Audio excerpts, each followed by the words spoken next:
8:50. Finishing second for Northeastern Louisiana, Ruben Anjai. Drake's Wilson Coex will finish third and runs a good race. Wilson did a nice job. Wilson has run 8:56 this year, and he was really gunning for this one. We thought maybe we could get him down in the 8:40s. And so the University College 3,000-meter steeplechase won by Dimitri State University for the second year in a row. He was number 8 in this event in the NCAA last year.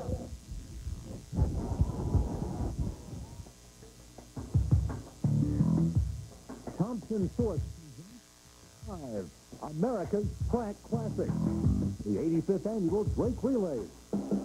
This white telecast is brought to you by McDonald's Restaurants of Iowa, by Iowa Network Services, Iowa's source for telecommunications, by Powerade, and by Allied Group.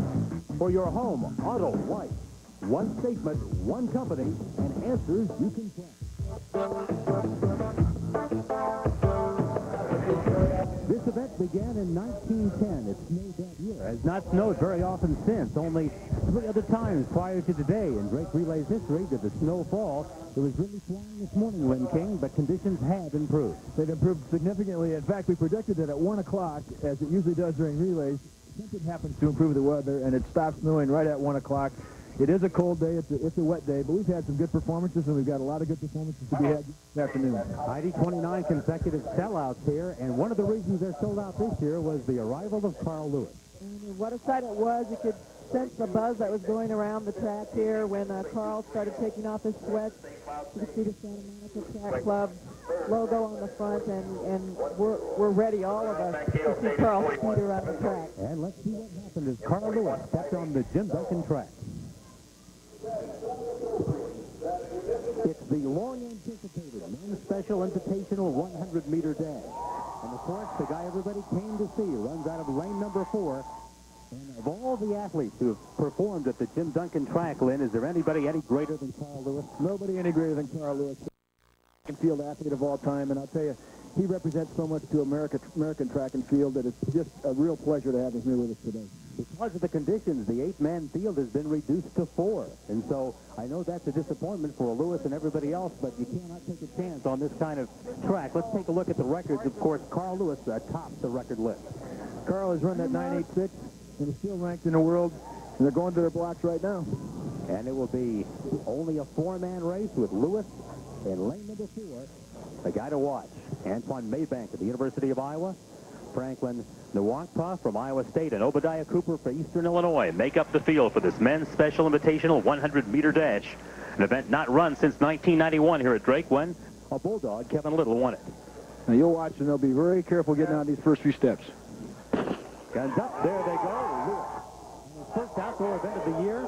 Off to a little bit of a slow start, being challenged by Cooper. It's Lewis and Cooper, and it will be the world record holder, Carl Lewis, edging Obadiah Cooper. Well, it was a typical Carl Lewis race, and you know, with this kind of track, be real careful getting out of the block so he doesn't slip, injury or fall.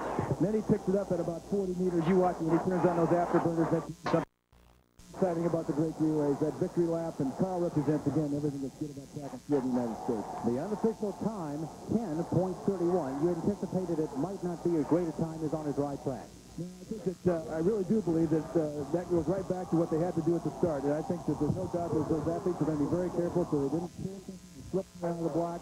That's to be expected on a day like today. In the same token, though, you're not going to get a chance to see this guy run very often live in person. No, I think that Carl Lewis is very definitely, in that 10-plus seconds, really giving everybody their money's worth. He is really incredible. You look at the kids now that are beginning to flock around him. Wherever he goes on a track meet, he's always followed and harassed by literally hundreds of those track fans. And again, because of the kind of guy that he is. Okay, that was Carl getting out. And you see how careful they were at the start of the race. Normally, they're going to blast a little bit harder than that. And Lewis really challenged on the outside by Obadiah Cooper.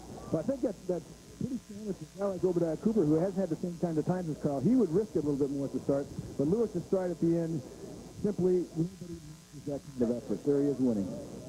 Carl Lewis now representing the Santa Monica Track Club, and you're looking at one of the all-time maybe the greatest performers. no doubt about it. And he's again, not so much, not just to the individual events in track and field, but also he's run on those relay teams that just done a perfect job. You know, they set the world record last week, or 2 weekends ago, at the Mount Track Relay. No surprise in the men's special invitational 100-meter dash, the winner, the great Carl Lewis. His official time, 10:28, and on a wet track, not bad. Not bad at all. And again, I think it's a credit that there's no doubt, there's no question about him coming in here and running even with the weather like it is. Back with Tosh Kaiser in the 400-meter dash after this break in the action. What's the capital of Delaware? Look it up. And no more questions. No, I'm not supposed to ask any questions. But if Dad has a game night and we have to go, what are we going to do up there, Mom? Something special. Only McDonald's gives you extra time and extra value meals starting at $2.99. Dad, which button do they work? Silver. What you want is what you get at McDonald's tonight. What's the next thing, Leon? Start for anyone?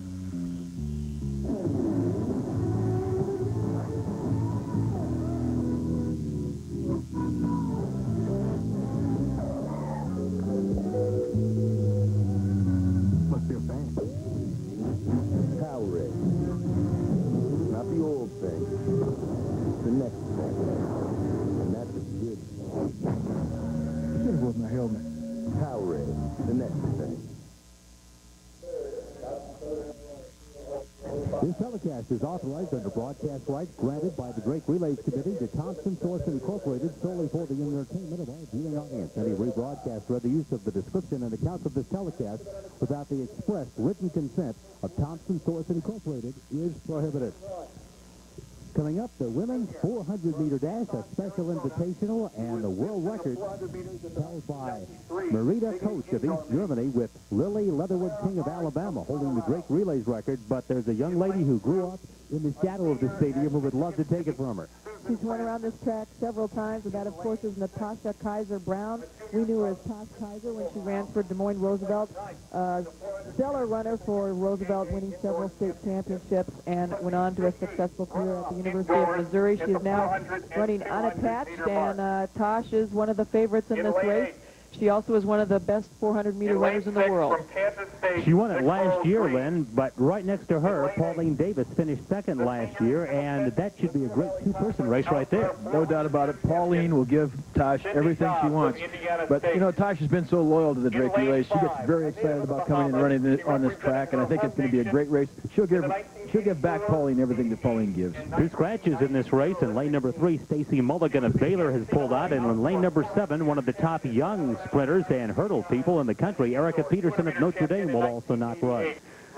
So again, we direct our attention to lane number 4 with Roosevelt High and former NCAA champ at the University of Missouri, Natasha Kaiser Brown, running her personal best last year at 50:17. Pauline Davis, the other person we'll keep an eye on in lane number 5. But all in all, this is a good, solid field from top to bottom. It is, and I think that you'll find that there will be some tactics today in this race. Certainly, some of these young women that are in here now that haven't run the times that Tasha and Pauline have run will do something in terms of getting out of the blocks and trying to create some pressure on those two as they get out. I think that Tasha and Pauline will probably get out of the blocks, establish themselves in some position, and really push it down the back stretch. But the race really is going to begin when they move into that third turn. In the purple for Kansas State, Nicole Green. She's outstanding. She finished 5th in this event last year, and she's also the Big 8 leader, so you know that she has the capability of running an excellent race here, and will give Tosh and Pauline quite a bit of competition. And Natasha Kaiser Brown being introduced now and waves at the crowd, gets a terrific round of applause.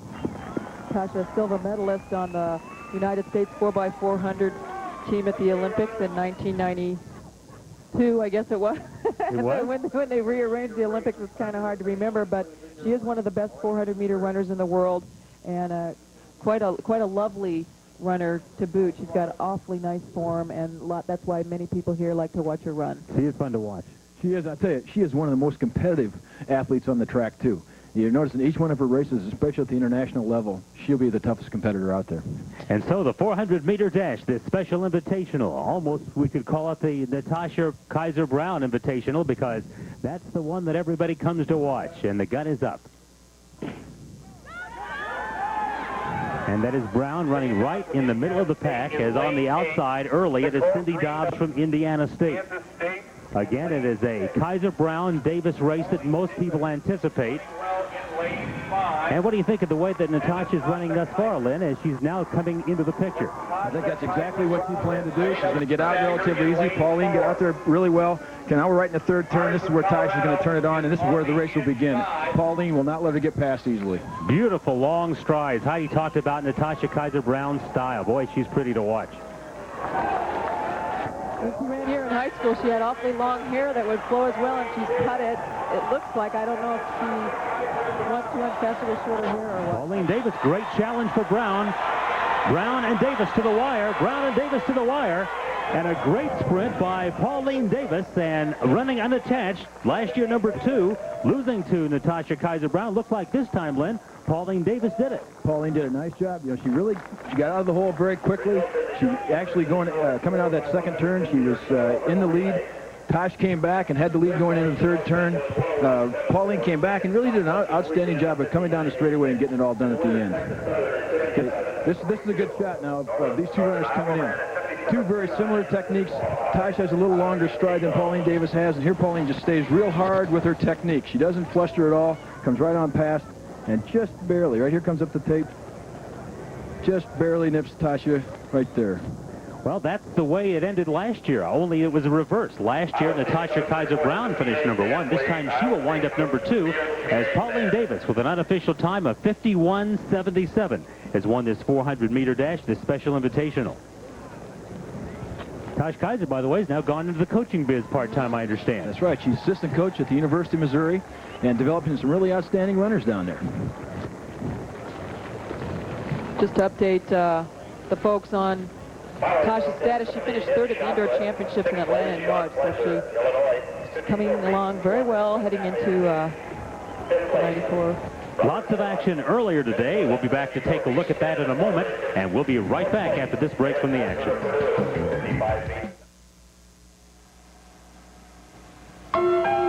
Dedication, determination, courage and commitment. That's what it takes to be a winner in sports and in the classroom.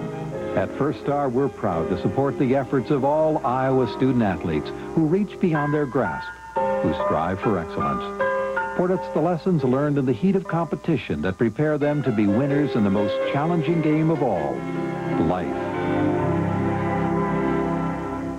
Getting the cold shoulder from your telephone? All those friends, your parents, your kids at college not calling? Warm things up with a personal 800 number from Iowa Network Services. It's exciting enough to give you shivers. Call our 800 number now to get yours. Your callers won't spend a dime, and you pay only when they call. No monthly fee, no equipment, no second phone, just convenience and fiber optic clarity. Get your low-cost personal 800 number now and bring faraway friends closer to home from Iowa Network Services.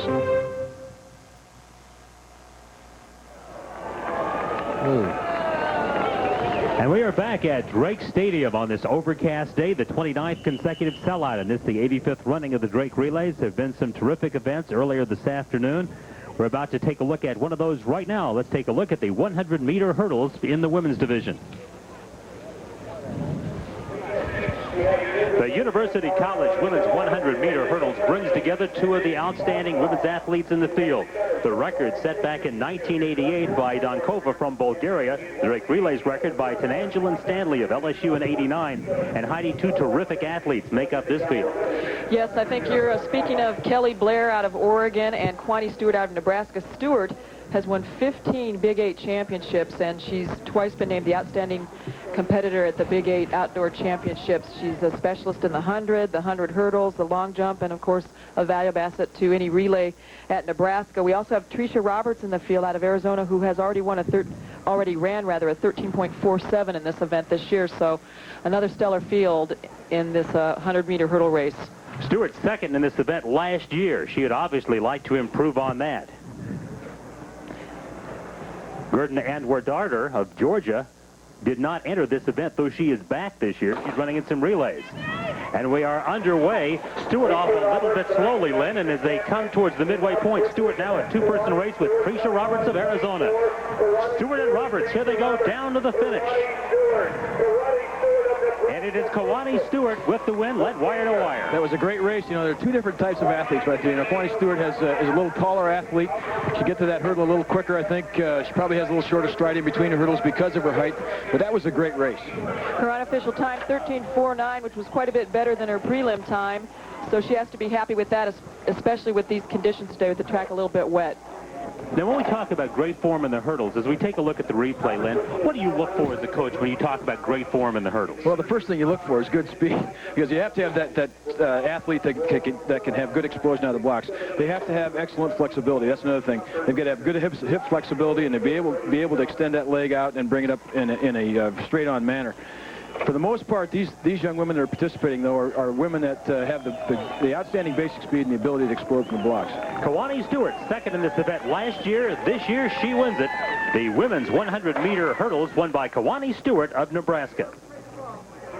Her official time, 13:45. Kawani Stewart of Nebraska.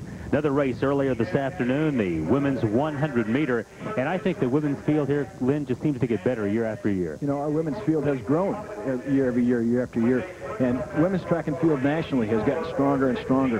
We're very proud of the fact that we're one of the major meets in America that includes as many events as we possibly can and has grown our women's field in such a manner that we've been able to attract those really top collegiate athletes. And let's take a look at another women's race. In the women's 100-meter dash, University College Invitational, the world record set by FloJo. Esther Jones of LSU in '89 set the Drake Relays record. And, Lynn, we see Chantel Twiggs of UNI try to defend her championship. I tell you, this could be Chantel's year. She's had another great indoor season. I know she's really excited about being in the finals here at Drake again this year. Keisha Owens from southwestern Louisiana, second in this event at Drake last year. Who else in the field impresses you? Well, I think the Indiana State's number 2 runner, Keys, is going to be another factor here today. And it is Twiggs with a good start, a good lead, and Chantel Twiggs, the defending champion, will make it back-to-back in the women's 100-meter dash. I tell you, Keys came on right there at the end and gave her a little bit of a race. But Chantel, as I said, has had an outstanding season. Plus, she is so motivated to run well here at Drake. First women's All-American in track history at UNI. Yeah, I tell you, they've done a great job with the program up there. Leanne Shaddix has just been terrific in getting that program on track, and they're very competitive now, and I think Chantel just a good example. The unofficial time, 11:47. Another good one. There's that start. She got a good hole shot. She's out, and she established herself a good lead right off the bat. One of the things that impressed me here is how Keys stayed with it toward the end.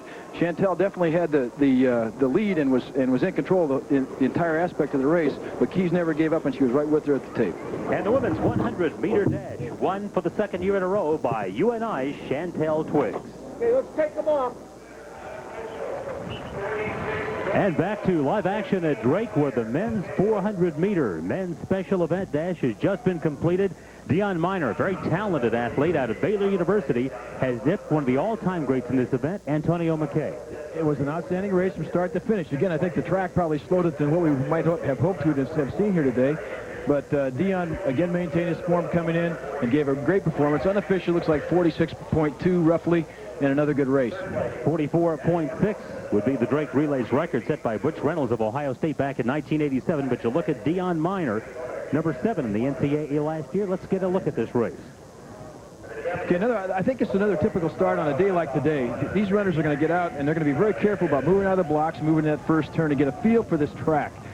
You see at this point in time that these guys are just getting themselves in gear for that last turn. Now, McKay is somebody who is, again, with a great reputation in this event, won the bronze at the '84 Olympics after a career at Georgia Tech, was one time ranked second in the world. So for Miner to beat him, that really is quite a feat. It's very significant, but you know, Baylor's got this outstanding sprint program that year after year after year develops these kind of young athletes, and I think that we can expect that kind of thing to go on because they've got a great situation down there where the coaching staff puts a priority on developing sprinters. Miner in the Baylor Bear Green, and from the New York Athletic Club, Antonio McKay finishing behind him. Miner with the win, McKay finishing second in the 400-meter dash in the men's special invitational event here at the Drake Relays. Now let's go down to John Walters. John? 3 records were set in field events Friday. Former Kansas star Scott Huffman won the invitational pole vault for the 4th consecutive year. Huffman clearing 18 feet, 10 1/4 inches to break his own relays record. Des Moines North senior Tashika Lewis added another chapter to her terrific Drake Relays career. Lewis setting a girls' long jump record at 18 feet, 8.5 inches. And Renetta Seiler of Algona-Garrigan broke the relays record in the discus. Back now to Larry Morgan. All right, thanks very much, John. Coming up, the Sprint Medley Relay, the high school boys invitational event. And we'll be back right after this from your stations. We'll be right after this break from the action.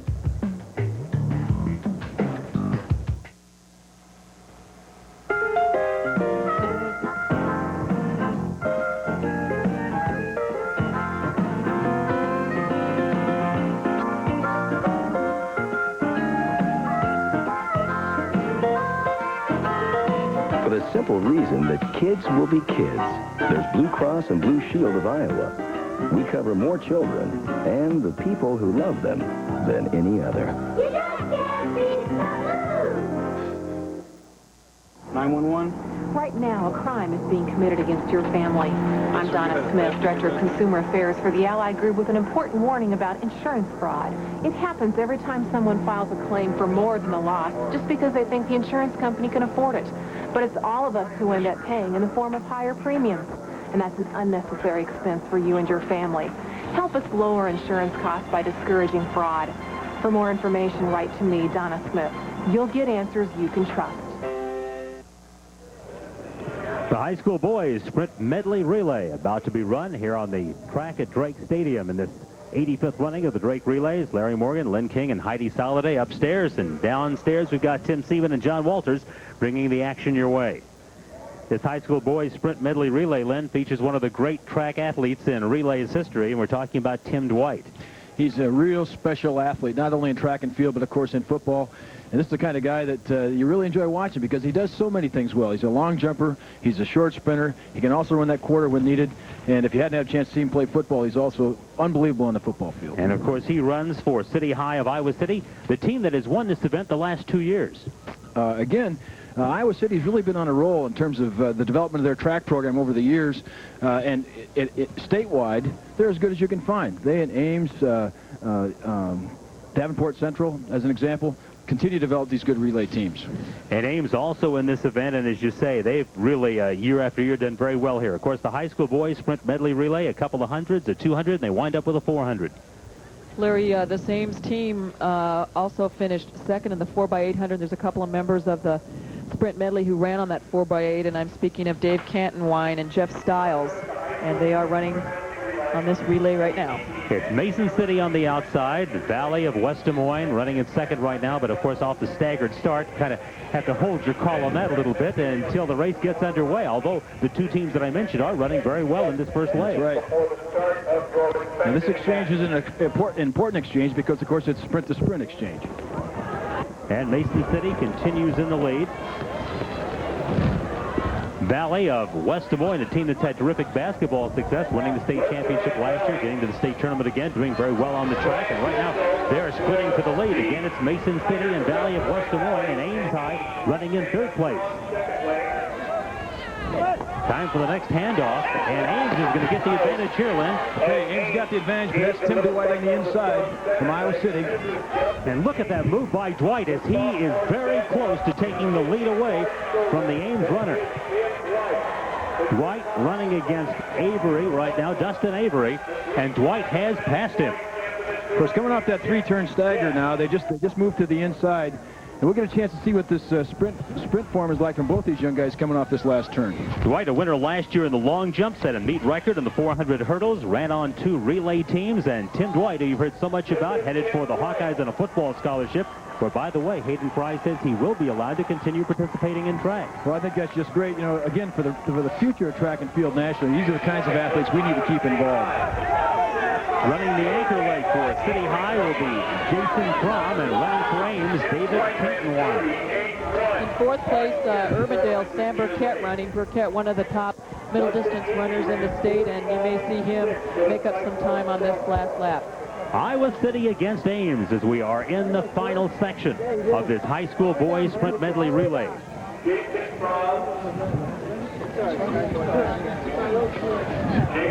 And it is still very much a race, and in fact very much a 3-team race.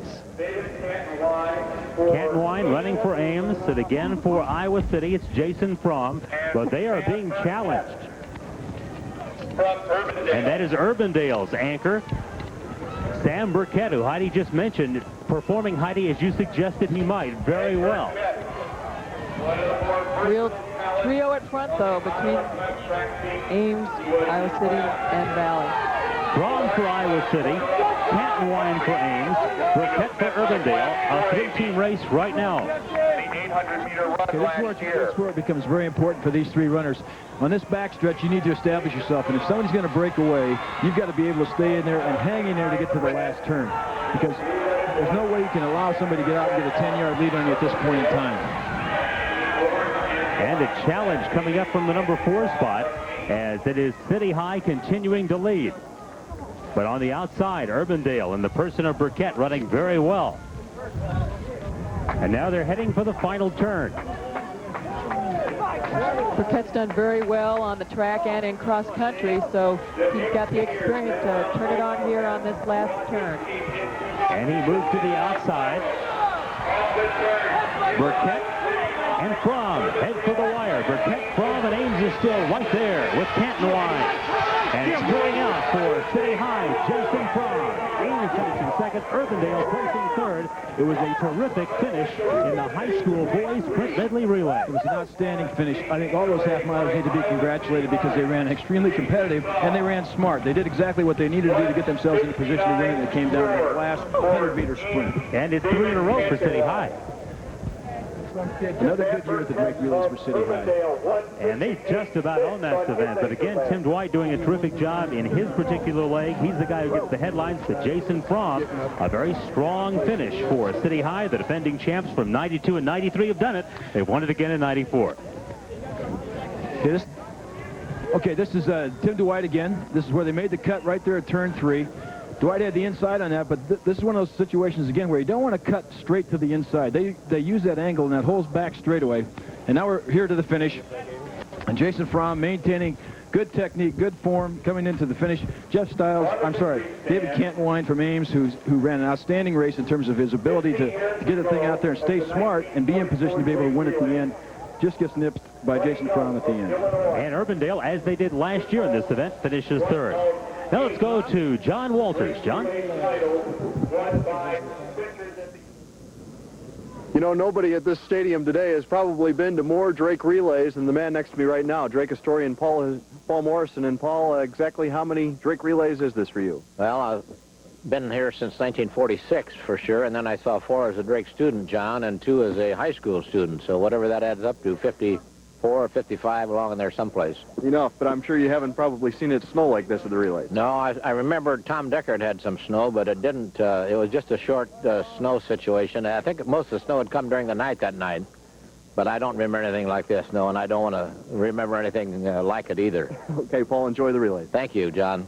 Paul Morrison's 54th or 55th Drake relays. Back to you, Larry. Boy, there's one terrific gentleman, Paul Morrison. I tell you, he offices right next to me, and I don't know what I'd ever do if the guy wasn't there every morning when I came into work. He's a tremendous asset to Drake University, and I tell you, if they ever cut him, he's going to bleed blue and white. We'll be right back with the 200-meter invitationals after this break from the action.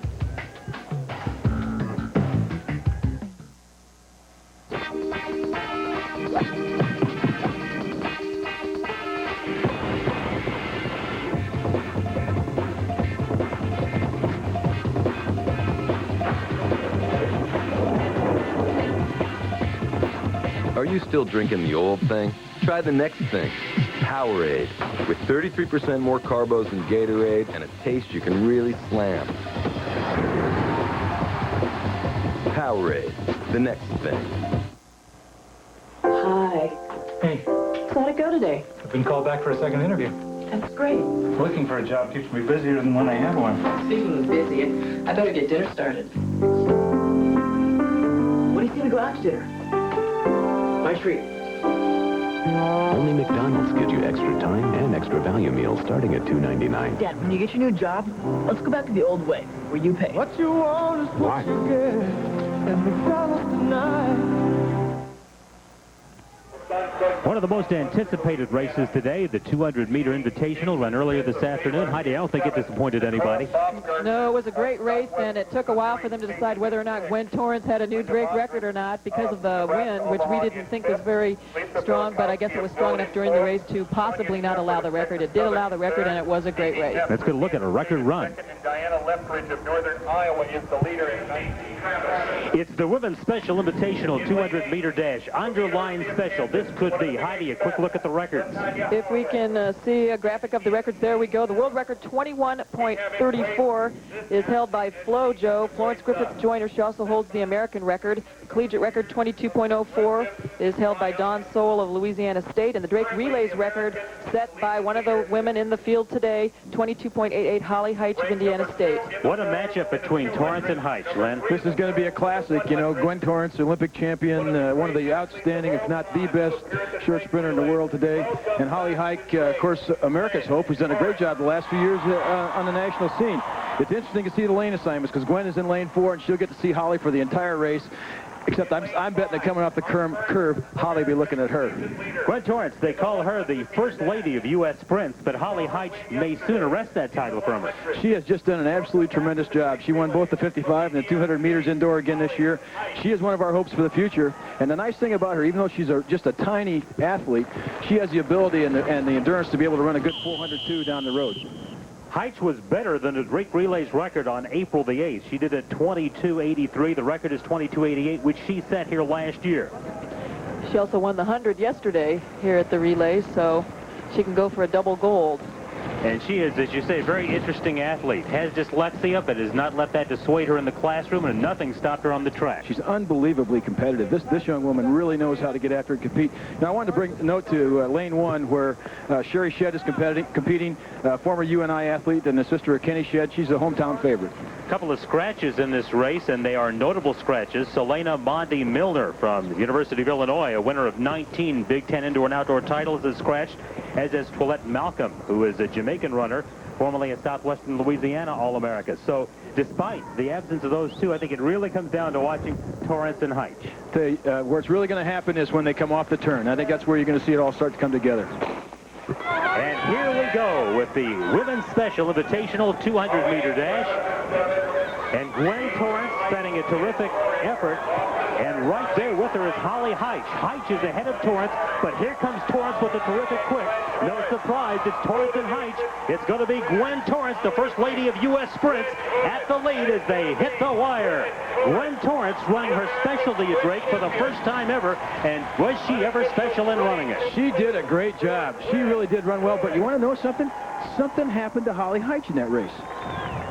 She slowed up at the end. I'm not sure what it was, but there's something wasn't right about how she finished that last 50 meters. Unofficially, Gwen Torrance would look to have the record. The unofficial time, 22:35. I think unquestionably she got the Drake Relays record, and she looked great in getting it done. Gwen Torrance wanted to run here against Heitch last year, but was hurt. Yeah, it was really unfortunate. In fact, she was very upset about the fact she couldn't run at the Relays. She has always been one of the great fans of the Drake Relays, as well as one of our great competitors here. Ranks number 1 in the U.S., number 2 in the world in this event. There she is taking her victory lap, and again, what a great representative of track and field nationally. The Women's Special Invitational 200-meter dash won by the First Lady of U.S. Sprints, Gwen Torrance.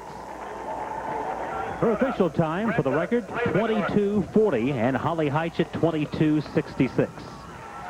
And the men's 200 Invitational may be not quite as hyped, Lynn, but it was no disappointment. No disappointment at all.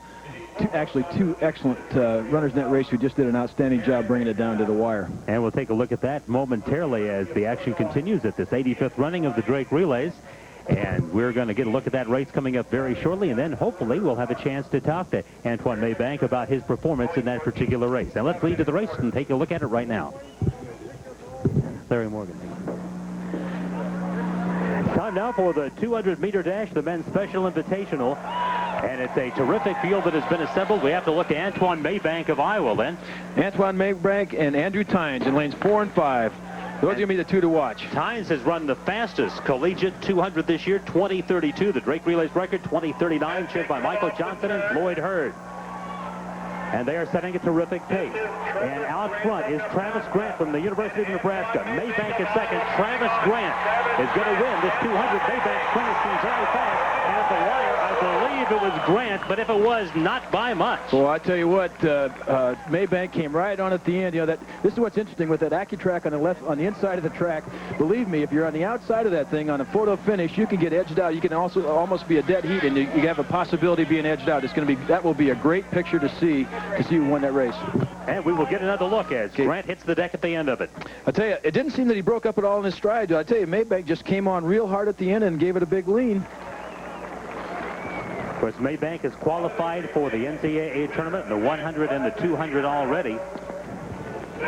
Saw Grant go down there. It looked like he hit his left knee pretty hard, and that could be the reason for the slow get-up. He is up on the track right now, but there's the replay again. Well, who won this thing? Well, I tell you, I don't know. That's going to be very, very close. You know, they take the winners, whoever's torso is there. It's not the head.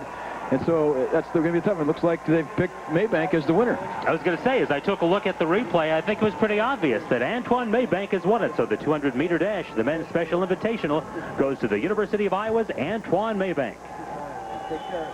Anton with us live at the booth. Real quickly, Anton, your thoughts on that race. Did you know you'd won it? Well, I felt that I'd won it because I edged him out the end of the finish line, and I felt very confident because I looked to the side and my chest had crossed the line just before his did. Congratulations. Thank you very much. Antoine Maybank, terrific athlete from the University of Iowa.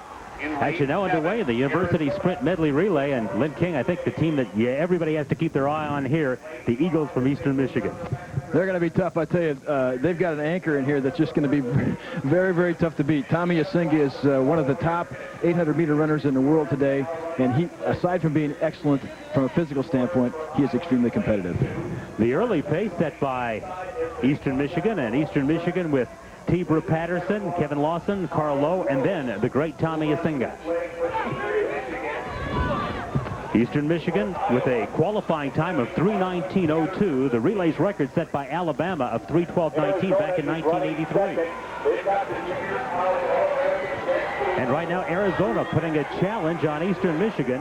The Arizona Wildcats with a 3:21.59 yesterday, second best qualifying time. Here's another excellent effort down the backstretch. That's where they're going to test him and find out if they can get it done. But Carl Lowe is holding his own. It'll be a different race, though, when they come off the turn here, because I guarantee you that Dexter Russell is going to give it everything he's got coming down the straightaway.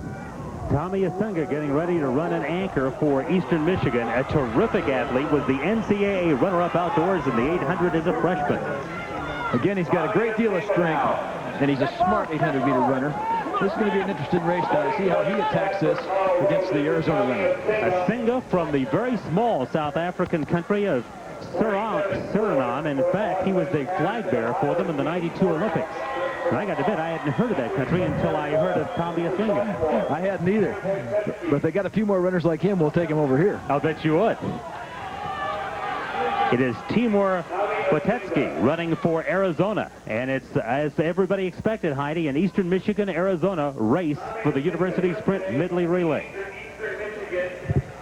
Tommy Asinga's personal best in this 800 that he's running here, 1:46.79. Northern Iowa also in the field finished second in this event last year in a close race with Eastern Michigan, but the Panthers appear to be out of it as of this point. Lynn, what do you think of the pace in this race? It appears to me like they're running right where they'd like to be. Again, Asinga's an extremely strong finisher, so Botetsky had better be ready to take it off the straightaway and be able to get it done. Eastern Michigan last week, or I should say yesterday, ran the winning 4x800 race, and it was Lowe who ran third, and Asinga, who's running now, who did that for Eastern Michigan. And Asinga just seems to be stretching it out ever so much against Arizona. Asinga getting challenged, though. You know, Asinga's got a pretty wide range of abilities. He's really capable of running a pretty good 100 meters as well as an 800 meters. And he was in that group that established something at 4x16 on Friday. And here he comes in with a great finish. Eastern Michigan won it last year. Eastern Michigan's going to win it again. The Eagles from Ypsilanti, Michigan, to win the University Sprint Medley Relay. Finishing second, Arizona. And finishing third, the Iowa Hawkeyes, anchored by James Porter. So Central Eastern Michigan with an unofficial time of 3:18.59 and a terrific anchor by Tommy Asinga. 3:18.45, not quite as fast as they ran last year, and quite a bit slower than the Drake Relays record. But once again, it's very cold out today, and these athletes have been around the track all day long, and so you have to expect that they may not perform quite as fast as they would this be a warm, beautiful spring day like it should be in April. Well, you know, Tommy runs a 1:49. For him, that's it would be considered a below-average time for him. But he did what he had to do to win the race today, and I think the important thing is that you have to run smart on days like this. And now we have a special interview for you. Tim Stevens from KCAU-TV in Sioux City visits with Drake University President Dr. Michael Ferrari. Thank you, Larry. And down in the goo, I guess you could say, trackside with the president of Drake University, Dr. Mick Ferrari. And it's a bit chilly, it's a bit gooey down here, but hey, the hearts and the enthusiasm of Iowans are shining, I think, today. Well, it really is. I mean, it's just tremendous to see this many people here and hanging in here and having a good time, even under the conditions. So we're really excited. And it just doesn't really stop either. It's not a gusto and then a half an hour silence. The people are really kind of sucking up and having a great day here at Drake. That's what always makes, I think, special about the Drake Relays, no matter what the weather. And I think a lot of competitors come here because of this crowd. Let's talk about Drake University and your tenure a little bit. 9 years here on campus now. This event is one of the bigger things, I'm sure, for you, but what stands at the top of your mind after 9 years? Well, so many wonderful things have happened over these last 9 years. We've had tremendous support from our community, had a major fundraising drive we're completing now, raising over $115 million for our endowment and facilities. Just so many wonderful strengthening of our academic programs. So many good things have happened to us that it's hard to put your finger on one thing. Just a lot of wonderful things. You've got an event like this to build around all year round. It's just a nonstop process, too. Well, that's for sure. And people will be talking about this next year, starting in the next few days here. So, right, we're pretty excited. They'll be talking about the one that it snowed at, but they'll also be talking about the great competition. Thank you, Doctor. Okay, real fine. Thanks for being here. Yeah. We'll go back upstairs then to Larry. The day may be gray, but people are really being treated to quite a show this afternoon, Lynn. Well, again, there's an awful lot of talent on this track today, and the thing that has always amazed me is that even when the weather's bad at the relays, these student athletes want to run. This has always been a great crowd. We still have a good crowd left in the stadium today, and it's because they appreciate great track and field, and it's because the fan is right on the track. And we'll be right back with more action after this break from the action. Getting the cold shoulder from your telephone? All those friends, your parents, your kids at college not calling? Warm things up with a personal 800 number from Iowa Network Services. It's exciting enough to give you shivers. Call our 800 number now to get yours. Your callers won't spend a dime, and you pay only when they call. No monthly fee, no equipment, no second phone, just convenience and fiber optic clarity. Get your low-cost personal 800 number now and bring faraway friends closer to home from Iowa Network Services. Not many on the infield today. Winning that sprint medley, Tim DeWhite with us down on the infield, and Tim, just another race here. Stand by, Tim. Thanks, Larry Morgan, down here on the infield. The Iowa City crew winning that sprint medley. Tim DeWhite, a member of that relay, talk about the race a little bit. Not exactly what you wanted to run in the weather today. No, the weather came out this morning. It was about 25 and snowing, but it cleared off a little bit, and all the snow's gone. And the race went real well. We ran pretty good in the prelims yesterday, and today we came out and we warmed up a bit, and our two legs ran really good. Corey Honore and Merrill Coleman, and then I got the stick a little behind, and I put in the lead. And kid from Ames, he ran a good quarter. He was right on my back the whole way until that last 80 meters. And if I knew if I got a lead to from that he'd hold on and he'd have enough to kick it in the end, because he's capable of going 156, and he ran too flat, and he had a lot to. Congratulations and good luck the rest of your prep career coming to a close. Thanks. Also on this side, Natasha Kaiser-Brown. Oh, what a familiar face at the Drake Relays in Des Moines. Congratulations and welcome back. Oh, well, thank you. I appreciate that. Let's talk just a little bit. You were a kid went to high school at Roosevelt, a kid. Tell me how many times you sneak in here to see races here instead of run them. No, actually, I never came in here because it scared me so bad. I just drive by and be sick to my stomach because I knew it would be a great meet here as soon as I got there. And it took me 2 years in high school before I actually made it, so I'm here. It's a cold, kind of wet day, obviously, but did you feel the warmth of the crowd here? It's been a noisy crowd and been behind the runners all day. Oh, yeah, it's great. I mean, I was just talking about how informal it is here. Most meets you're so removed from everybody, but here you're not, and it's fantastic. Well, a special part of this meeting, a special runner, Natasha Kaiser-Brown. Let's go back upstairs. Thank you. Tim, thanks very much. A very classy woman and always fun to talk to. Natasha Kaiser-Brown, certainly all Des Moines proud of the silver medal that she brought back from the '92 Olympics and the gold she brought back part of a winning relay team in the women's 4x400 last year at the World Games. The action continuing at the Drake Relays, and we're getting ready for the women's 800-meter university and college run. That's coming up shortly. And that is now underway, and we're going to take a look at it right now. And in this one, a scratch is probably the first thing we ought to talk about, Lynn King, and that Amy Wickus from Wisconsin, in fact, their entire team scratched from this afternoon's performance. I think the weather did affect him, and I tell you, without Amy Wickus in there, this is anybody's race. Amy was head and shoulders above the field coming in. She's certainly one of the, if not the best, one of the best 800-meter runners in America and in the world today. And without her in this race, this thing is wide open. They're going to be an opportunity here for one of these young women to pick up a Drake Relays watch. Christy Ngesi from the University of Oregon right now running in first place. But I think somebody to watch in this race has got to be Vicki Lynch from Alabama. If she were in the race, she has scratched as well. She's one of the scratches. In fact, there are at least 7 runners that have scratched. There are a couple of additions. Becky Wells of Alabama and Debbie Anderson of Wyoming are currently in the field. And you're right, Vicki Lynch would have been a great runner to have watched today. The cold weather just causing all sorts of scratches. Texas El Paso has also pulled a lot of runners today. And kind of a disappointment for the fans here, but it also makes for greater competition if the favorites aren't in the race. Becky Wells of Alabama had the lead, but it is now being taken away from her. I believe that is Latoya Polk from Oklahoma State who has moved into the lead. And we check as they come off the far turn, and in fact it is Latoya Polk out of Oklahoma State University in a race that has suddenly become anybody's race, as you mentioned, with the scratches that we had. The Drake Relays record is held by an Iowa State runner. You might remember Edith Nakayingi. She set it in 1988, 2:03.18. And to the wire, it comes. Latoya Polk from Oklahoma State has won the 800-meter run. And Lynn, there's not a tougher race to run, is there? No, I think that's one of the most difficult races in track and field because you almost have to go full out the entire distance. I thought it was an interesting addition that Becky Wells was moved into the 800 after Vicki Lynch from Alabama was removed. Becky's really noted more as a 5,000 runner. She's more of a distance runner, but she does a great job. She did an outstanding job of taking the lead and pushing this race. And we'll be right back after this word from your local stations. Beginning Tuesday on Central Iowa's #1 news. I'm Steve Oswald. Are you scared of ghosts? My daughter was walking down the stairs when she said she felt cold hands on her back. It's enough to make your skin crawl. It's a frightening look at Central Iowa's haunted houses. The man that built the place went insane. Be afraid. Be very afraid. Once you go through it, it'll make a believer out of you. Ghost Stories, beginning Tuesday at 10, only on TV8 News. At Fitness Sports, you have the right to be fit in famous name-brand shoes and clothing. In addition to a huge selection of running and walking shoes, Fitness Sports has the area's best selection of track shoes.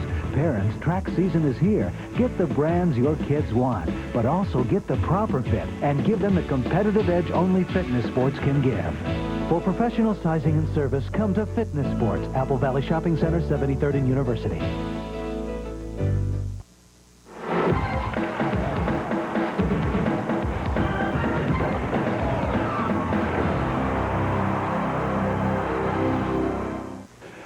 In Ottumwa, tune to Channel 23 for better reception of TV8. The women's shot put competition, the leader is Nebraska's Paulette Mitchell with a throw of... We're back at Drake Stadium, the 85th running of the Drake Relays. Snow fell earlier, but right now the temperature's actually warmed up. The wind is almost calm, and it's not the greatest day, not the day you wanted, Lynn King, but not bad. Well, the races have been competitive, and that's what everybody looks for. You know, certainly you'd like to have it 75 degrees and sunny, but we've had some great races today. We've got a number of great races ahead of us, too. If the weather bothered Gwen Torrance, it certainly did not show. She established one of the records here in the Drake Relays, and we'll be visiting with her very shortly. And then coming up, some good races, the 800-meter run in the men's university division, the 1,600-meter run in the high school boys invitational, some great relay races down the stretch. And as we mentioned, the weather didn't seem to bother Gwen Torrance. John Walters is standing by with her right now. And Marco Ford in third. It's a real pleasure to visit with one of the real friends of the Drake Relays, Gwen Torrance. And Gwen, after not being able to compete last year because of an injury, it had to feel awfully good today to come back and set a record. Well, it felt great. I got to say, I really was contemplating running. Then I saw the fans, and I was like, well, I can't let the fans outdo me. I got to get out there and run for somebody. It's just too many people came to see me run and everybody else run, and I'm glad that I was able to finish the race. First time you've run the 200 here at Drake, and that's kind of your specialty. Right. I really wanted to open up with a decent 200. I've been training really hard, and I said, what better place to do it at than Drake. I'm mad at Carl because I think he brought this bad weather. I mean, this is his first time coming here, and it was a shock for me, and he brought the bad weather, so I owe him for that. So Carl Lewis is responsible for the weather. Gwen Torrance is responsible for a record in the 200-meter dash, 22.40. No wind, it counts.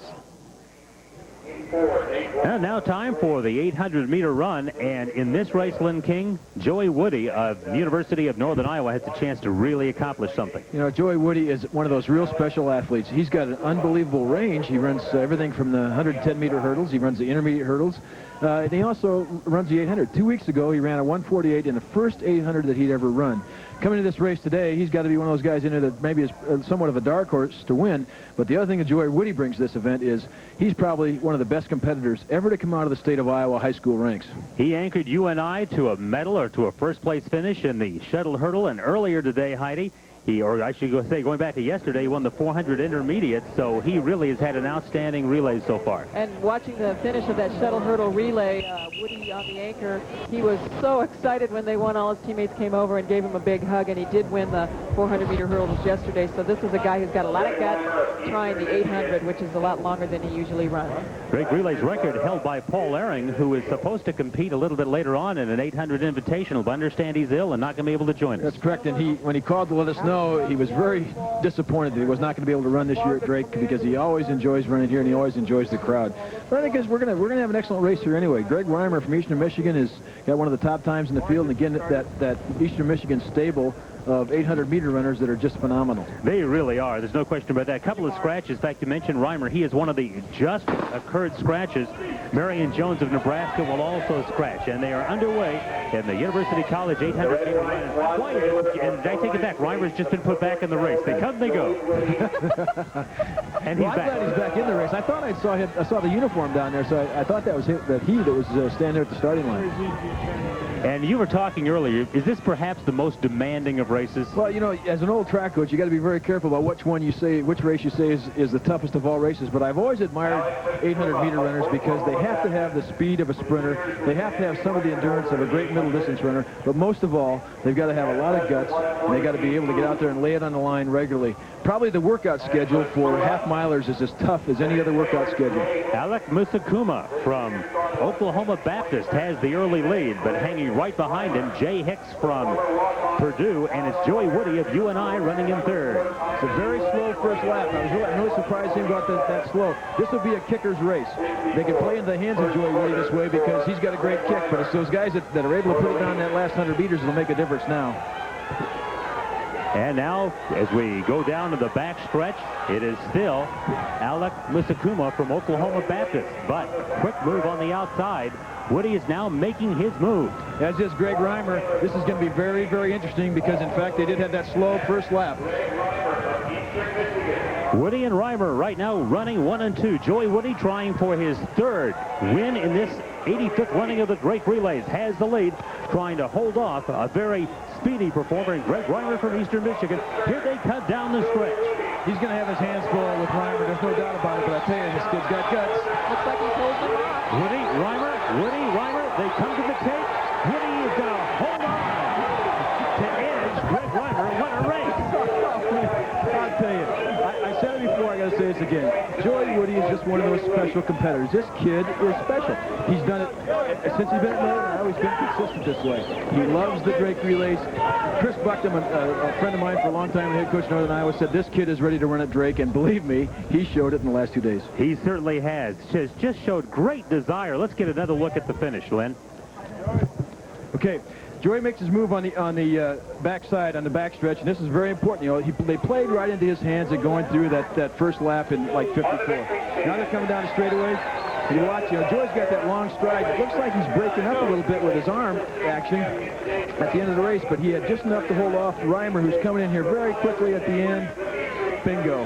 He gets the win. And, you have to look at now being on a relay team that won an event, 2 individual championships. We might be looking at the men's MVP in this meet. You're going to have a tough time holding him out of that because I'll tell you what, those are 3 wins no matter how you cut it. Don't you think that part of the reason he was able to hold on there is 400-meter hurdle race is one of the toughest races there is. And if you can run that, you should be able to run an 800. He's used to pain. Exactly. And he proved it right there. Coming up, the high school boys invitational 1,600-meter run. We'll be back to take a look at that when the action continues from Drake Stadium. 7825, code 6, 105 North Avenue,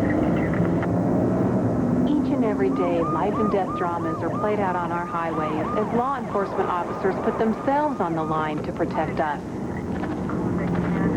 So when the Highway Patrol asked us to purchase 15 video cameras that would help keep our highways safe and save lives, we said yes.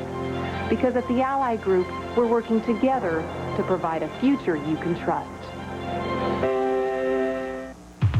It's time to catch spring fever at Napa, the place more people rely on to keep their vehicles running and to help them save. Get easy-to-use no-touch tire care. Buy one for $2.99 and get the second one free. Valvoline oil is just 94 cents a quart. Spring is the perfect time for this handy 8-piece cooler combo, just $18.99. So spring into your nearest Napa Auto Parts store today and catch the fever.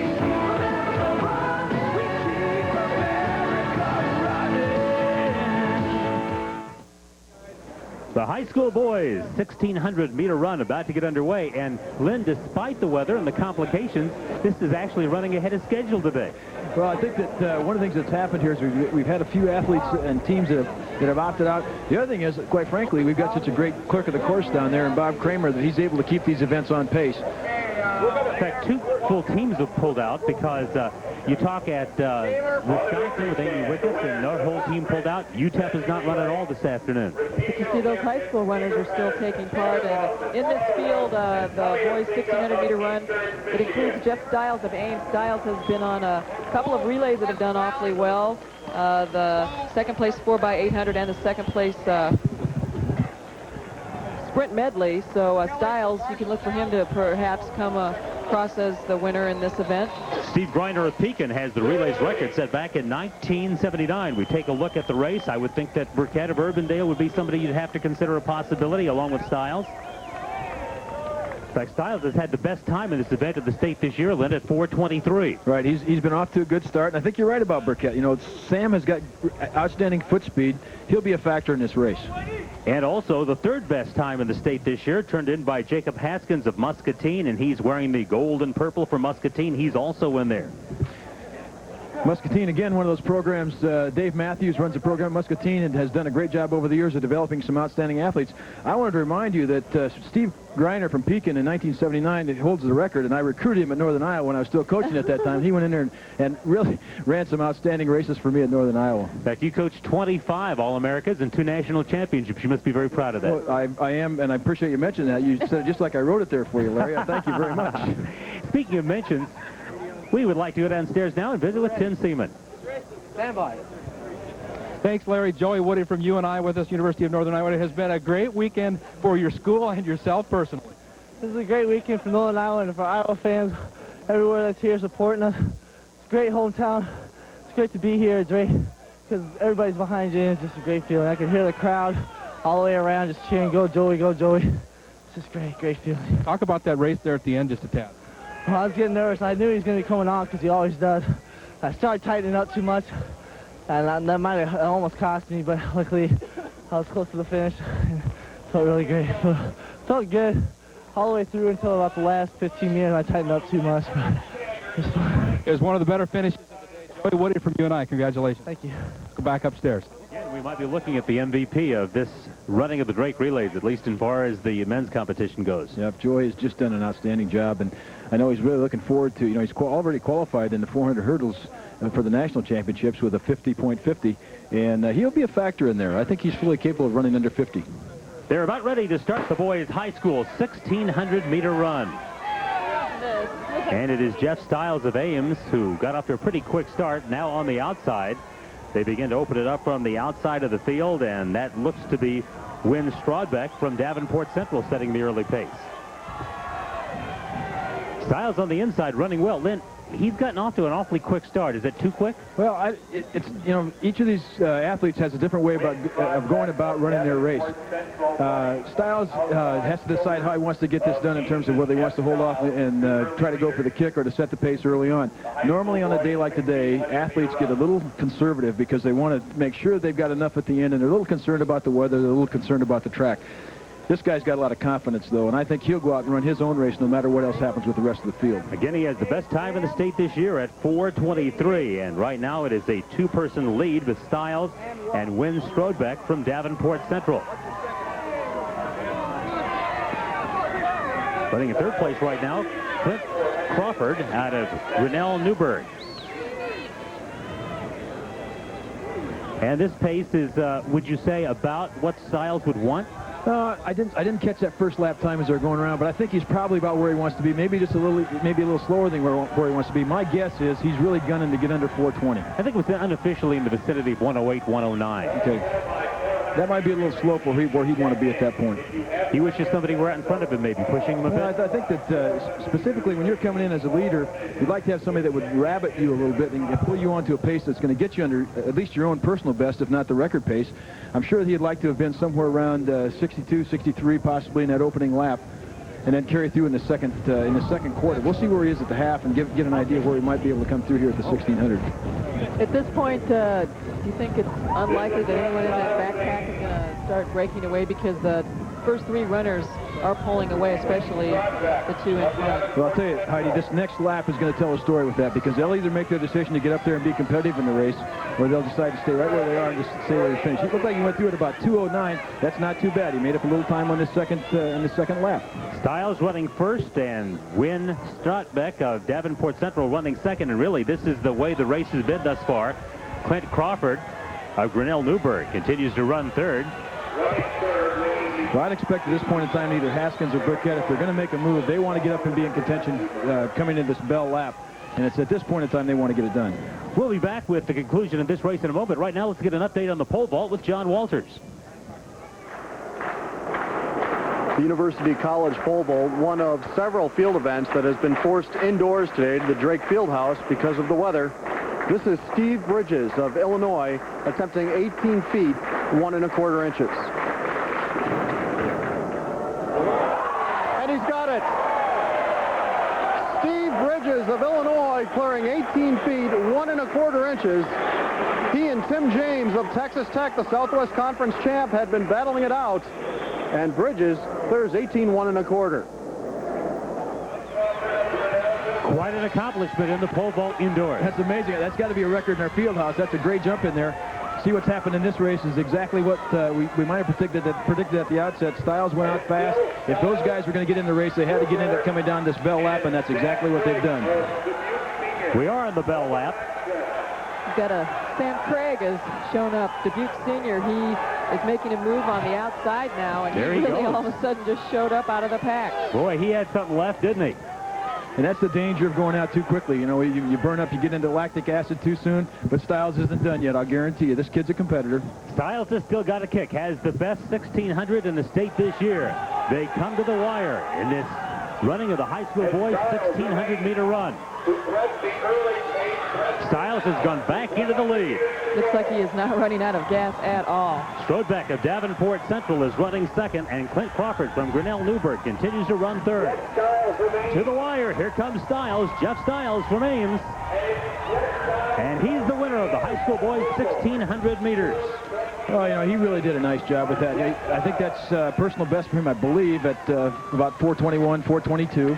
He went out and set the early pace, put some pressure on himself, let those guys get back in the race with him, and then used his kick to do a great job at the finish and run at least a PR for this year.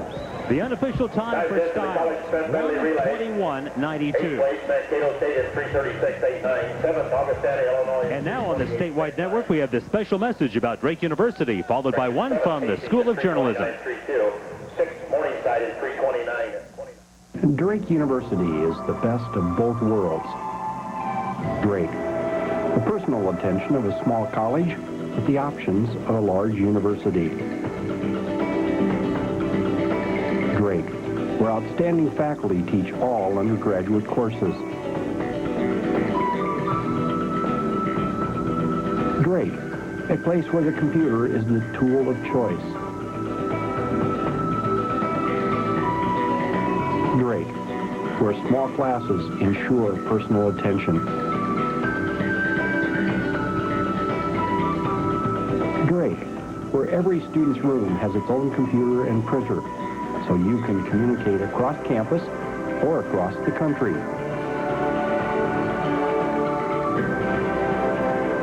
Drake University, a world of difference, so you can make a difference.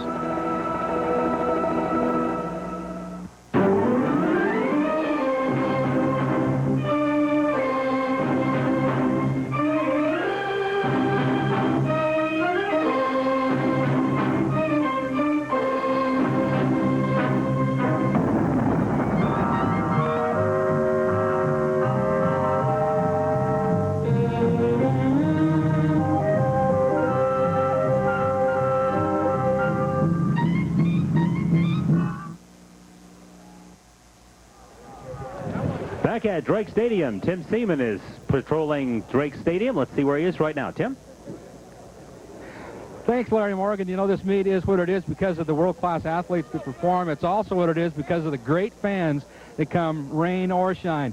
Joel Harris from Carroll, Iowa is on my side. How long have you been coming? 1948 was the first year I was here. And who was the man that ran that year? No idea. Memories. It goes with age. Talk about the fans, though. It is indeed wet, but who cares? Nobody questioned it. It could snow all morning, and nobody questioned coming. An Iowan on my right and on my left, all the way from Kansas City.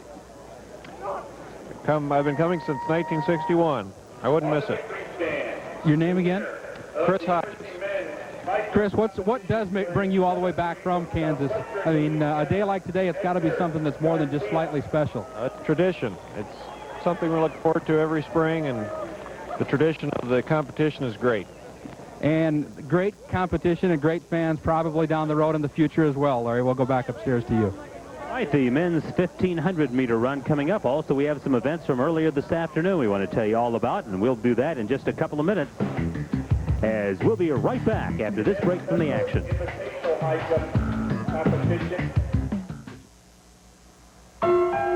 Dedication, determination, courage and commitment. That's what it takes to be a winner in sports and in the classroom. At First Star, we're proud to support the efforts of all Iowa student athletes who reach beyond their grasp, who strive for excellence. For it's the lessons learned in the heat of competition that prepare them to be winners in the most challenging game of all, life. What's the next thing, Dion? Soccer anyone?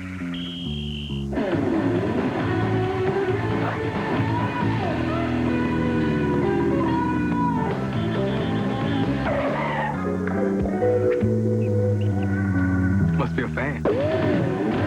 Powerade. It's not the old thing. It's the next thing. And that's a good thing. Should have worn my helmet. Powerade. The next thing.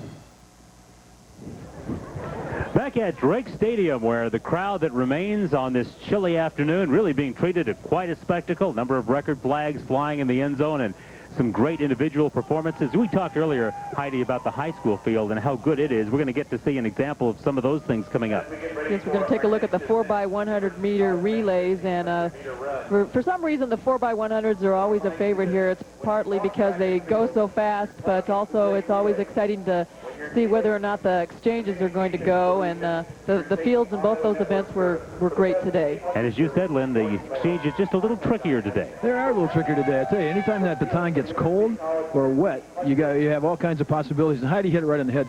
That's what's great about the 4x1. You know, when I was coaching, we never timed anybody in the 4x1 relay. All we cared about, what you care about is that you have to get those exchanges and you have to get them right every time. And that's what that relay is all about, and that's what makes it fun. Is there one key to a good exchange? Well, in actual fact, there is. The key is that you can't, you got to pass that baton in 0 seconds. In other words, you've got to get, the hand has got to come back, and that the incoming runner's got to lay that baton in at the same time. If you don't do it that way, you've lost time. And we used to tell our runners, of course, is that you'd see that baton go from where I'm standing to where you're standing in 0 time, and that's how you make time up in the 4x1. And it really becomes that simple, except when you get conditions like this. All those things you've done in terms of working on your exchanges, doing the distances and all that, you throw that out the window and start all over again because this is a different kind of day. Let's take a look at the high school girls 4x100 meter relay run earlier today.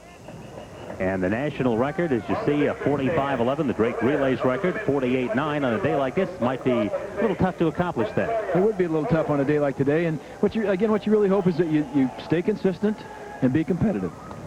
Got a couple of great sprinters, too. For Ames, the anchor is Hope Amos, and she always is a finalist at the Girls State High School meet. Eddyville has an anchor in Liz Lumen. She finished 4th in the Open 100, so you can look for those girls to be in the running at the end of things.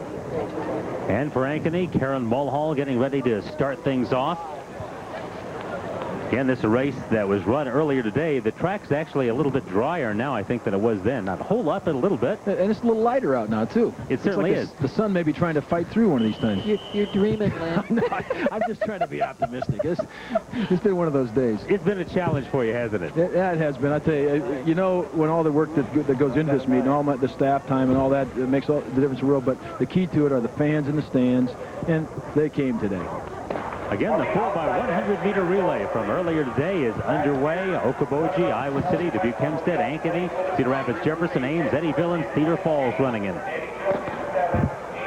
Ankeny got off to a good start here and pushed that early lead.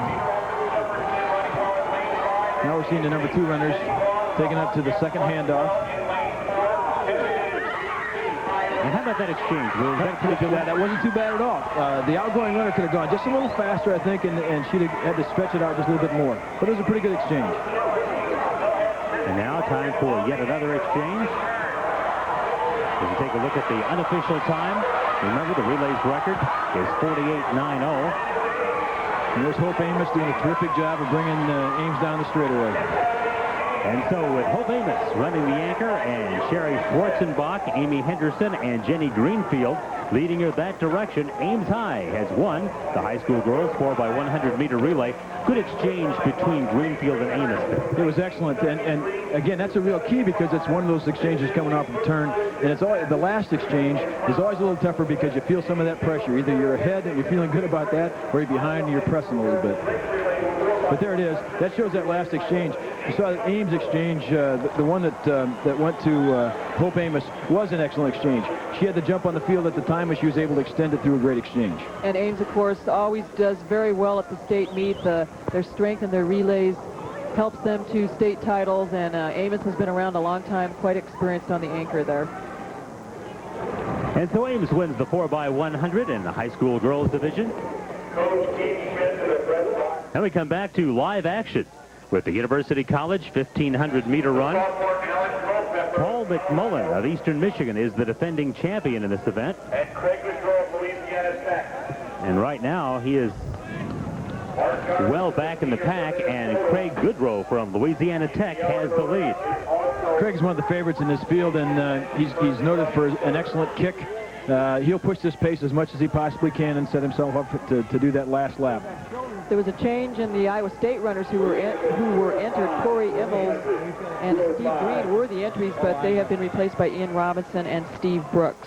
Maybe Steve Lynn figures that they did enough work today, winning that relay a little bit earlier. So he's going to give some other people an opportunity to run here at Drake. Craig Goodrow, Louisiana Tech, on the inside there. And runner number 159 setting the pace right now, Alan Culpepper of Colorado, and that's no surprise because he was number 2 in the Big 8 in cross country, led his team to a number 2 finish behind Iowa State this fall, and has run a 4:05. And that's Stefan Kraykamp. There's a runner from Texas El Paso actually competing now, Stefan Kraykamp. We thought quite a few of the UTEP runners were not participating right now, that they had withdrawn, but Kraykamp in the lead from UTEP. I believe he's the first minor we've seen on the track this afternoon. That's correct, he is. Minors don't mind snow. Well, at least this one doesn't. They mind snow. Very good. Stefan Kraykamp from Texas El Paso sets the pace. But he's being challenged by Louisiana Tech's Craig Goodrow. 1200, and that's Stefan Kraykamp of Texas El Paso, and Craig Goodrow of Louisiana. Couple more turns. Kraykamp continuing to lead. Goodrow really pressuring him. And don't count out Paul McMullen from Eastern Michigan. He's in position to do something here. He is making that move. McMullen, who's the defending champ, wearing uniform number 265, has moved into third place. It looks like he's got plenty left. Sure does. McMullen trying to come from the outside. McMullen and Kraykamp. Kraykamp trying to hold on. McMullen trying to knock him off. Kraykamp's going to outlast him. Stefan Kraykamp of Texas El Paso beats the defending champion Paul McMullen of Eastern Michigan in an unofficial time of 3:48.51. It was another good race. It was a strategic race again. I think that they went out and set a pace that they were going to be able to maintain, one that they felt that they get back into the kicking mode to be able to get it done. Again, Eastern Michigan shows its strength. They had a couple runners in that top four, just did the right kinds of things. Here's a replay of them coming off the... This is early in the race. I'm trying to identify where we are here. Hang on. I think this must be on the second lap. We go back to that earlier in the race, yes. Okay, here's the finish right here. Here's the finish coming in. Okay, Craig Goodrow hanging on with the great challenge by Paul McMullen of Eastern Michigan, and Goodrow hangs on for the win. Again, I just say that it was one of those races that was, I believe they set out to set a strategy that would set them up for a kick at the end, and that's the way each of those runners wanted to finish it up. McMullen needed another 10 meters, I think. I think so. I think he started just a little bit late. He kept himself out of that front pack, and he should have made that move probably a lap and a half earlier. So Stefan Kraykamp from Texas El Paso, the first minor to compete, as many have scratched this afternoon. Worthwhile for that school from El Paso, Texas, as he wins the University 1,500-meter run. More action coming up, and we'll be right back after this break from the action. Denise Taylor of Iowa. What's the capital of Delaware? Look it up. Now, no more questions. I know I'm not supposed to ask any questions, but if Dad has a game tonight and we have scouts, what are we going to do about dinner, Mom? Something special. Only McDonald's gives you extra time and extra value meals starting at $2.99. Dad, what's the capital of Delaware? Dover. Thanks. What you want is what you get at McDonald's tonight.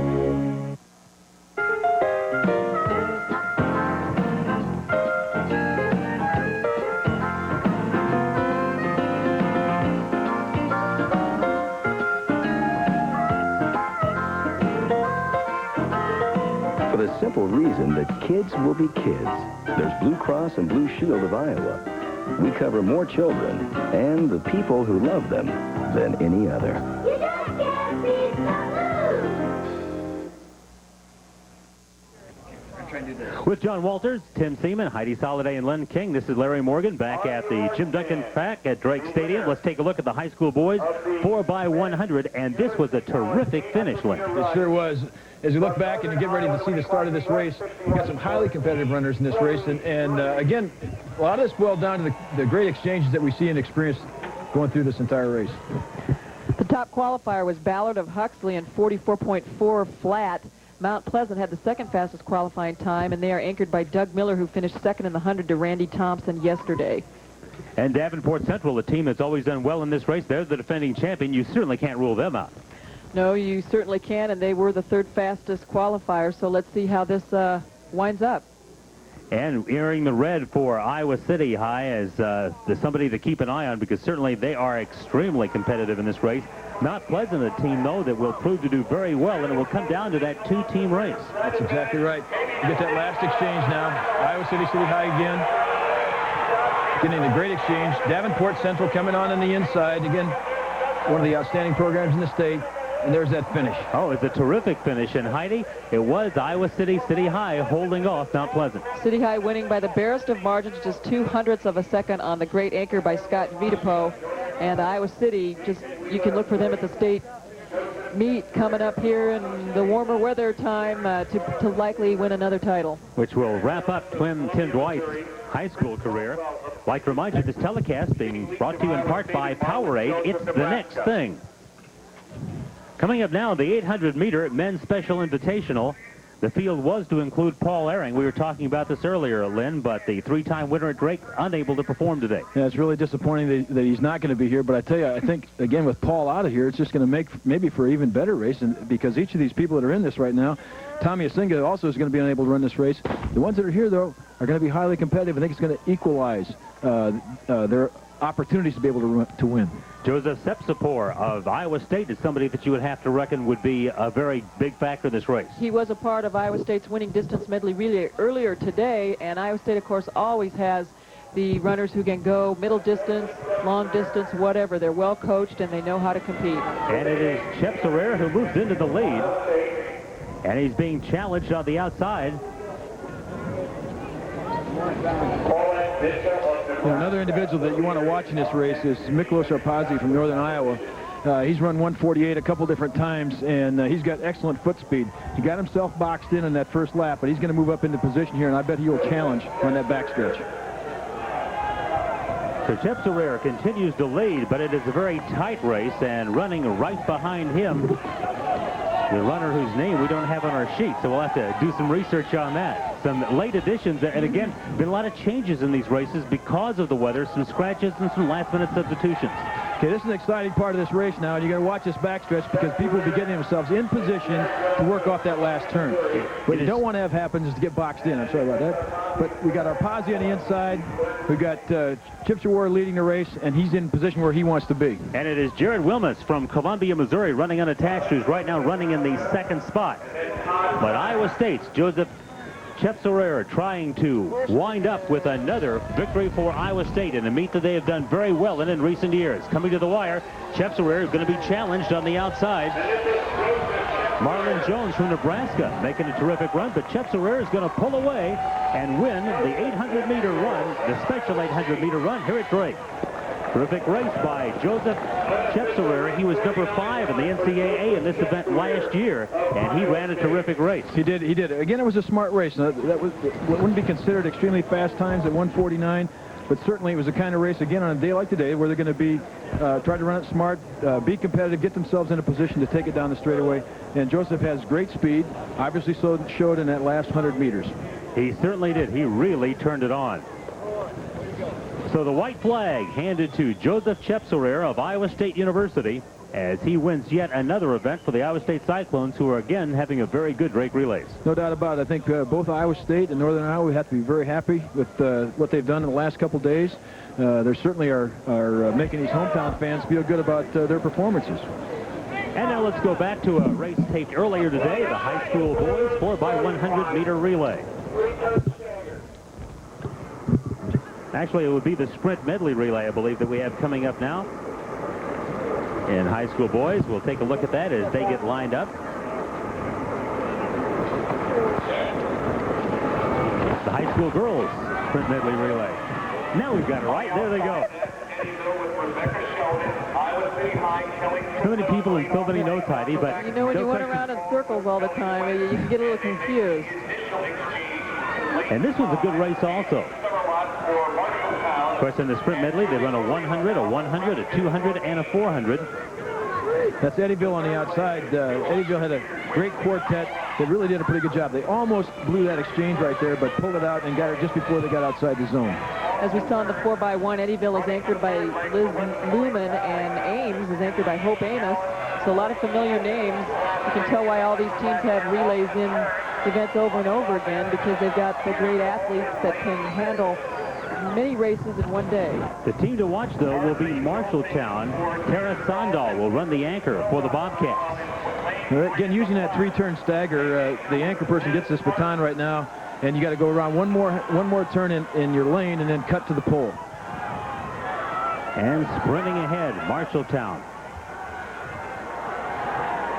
The Drake Relays record set by Roosevelt back in 1985 at 1:44.98. 1985, that would have been the Tosh Kaiser era. Yes, Tosh was very versatile. She could run the 100, the 200, and the 400, and she was a part of that record-setting relay in 1985 for the Rough Riders. And what's really interesting on that, as they came down the backstretch at that time, Liz Lumen for Eddyville, they had lane 8, and sometimes that works out really well for you.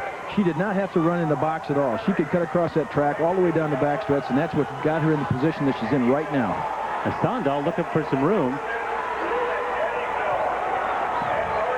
A great challenge.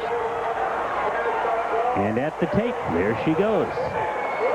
Tara Sondal. Another great race. With Angie Summerlot, Nicole Paxton, and Jill Anderson running for Marshalltown, and the hug goes to the anchor, Tara Sondal, for winning the sprint medley relay, the Marshalltown Bobcats. And that was just a great come-from-behind effort, and also strategic. She had a tough time finding an opening there. That's exactly correct, and that's one of the dangers of getting pushed into that box, especially on a turn, because you got nowhere to go. But she had outstanding foot speed. She hung with it right to the finish. And so that earlier this afternoon, the sprint medley relay here at this Drake Relays. Indianola, she led off for that winning squad at Drake last year. Cedar Falls, 6th at Drake, 3 of the 4 competitors back. And now we come back to live action for the 4x400 meter relay for high school girls.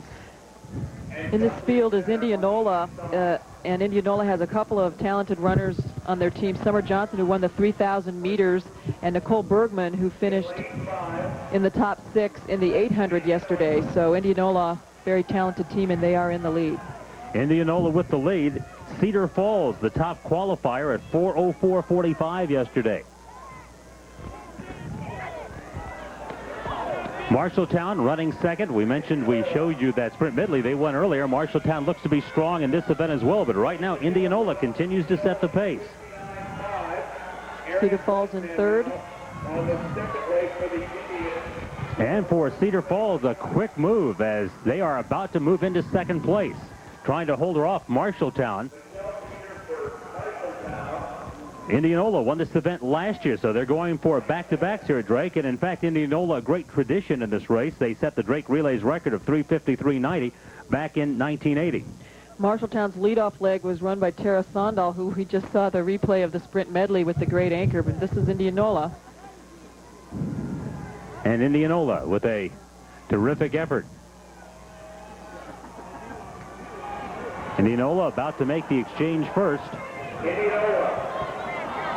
And for Indianola, Aaron Brisbane hands to Nicole Bergman. And Bergman, with a nice exchange, gets a good advantage. Excellent exchange. And again, a lot of people don't think about, especially on a 4x400 meter relay, how important that exchange is. But you can literally lose or gain 2 or 3 seconds on your exchange, depending on how efficient you are in making that exchange. Andrea Eder running second for the Bobcats of Marshalltown, but she's got lots and lots of ground to make up. And Cedar Falls is now moving to third spot. Karen Patterson toting the baton. But again, it is Indianola setting the pace. Nicole Bergman. Excuse me, Larry Bergman was finished 6th, I believe, in the 800 yesterday, so she can run a lot further than the 400, and she's doing very well on this one lap here for her Indians. And she's really quite a story. Had some health problems as a youngster, but has come back strong. Summer Johnson, actually that's Summer Johnson, I was going to run the anchor, I should say, that had some asthma earlier in her life and has overcome that and is a terrific track performer. She won the 3,000. She set a new Drake record, and she really pretty much obliterated the previous record that was held by Kirsten Pauling. Those two girls had quite a battle going in their high school careers, and look at Summer just take command of the blue oval. Lynn, is this some kind of a run? I'll tell you, this is what separates her from the rest of the field. And if you take a look at her foot speed, Summer Johnson has outstanding foot speed, and you don't find that. I'll tell you, you don't find that in a young distance runner very often. But she's obviously had that basic speed all of her life, and she's been able to pull it off and also have it relate to her distance races. This kind of range is what really makes for outstanding middle distance and distance runners, and that's certainly what Summer's been able to do in her career. And Summer Johnson is about to anchor the 4x400 meter relay victory for Indianola. Here she comes on the final turn. Marshalltown running second. Jill Anderson is their anchor.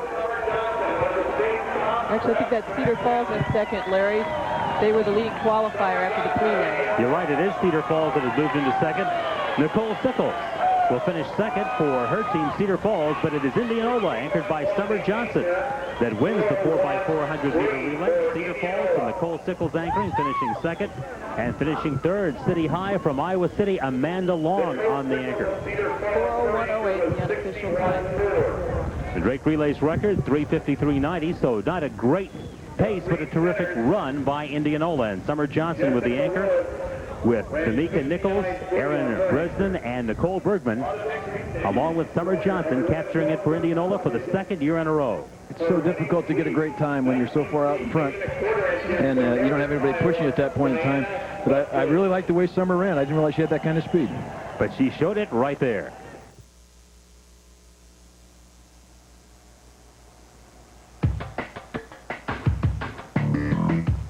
This special statewide telecast of the 85th Annual Drake Relays is being brought to you by First Star Bank, proud to be a sponsor of the Drake Relays. When you want your investments on the fast track, start at First Star. By Powerade. And by McDonald's Restaurants of Iowa.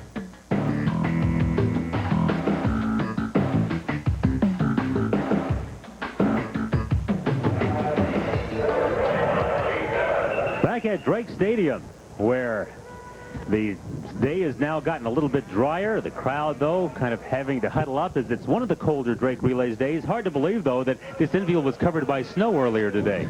I'll tell you, I'm glad to see it's all gone, to be quite frank about it. But the unusual thing is, Lynn, usually the infield is full of athletes, and today, not too many. No, I think they're all over in the Knapp Center, warming up. We have a few that have gone back up into the stands to watch, but when it's this wet on the infield, it really gets to be cold on your feet, so they're going to back off a little bit and stay up there where it's a little drier. We mentioned it's been a terrific day for Iowa State. Let's pick up the very tail end of the University Distance Medley Relay, and we will watch Iowa State run to a victory.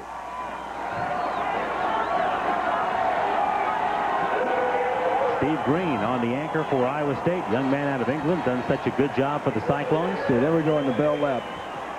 He had a great lead going into this thing, and I think if you were to design the race in the way that you'd like to have this thing run, this is where you'd like to be.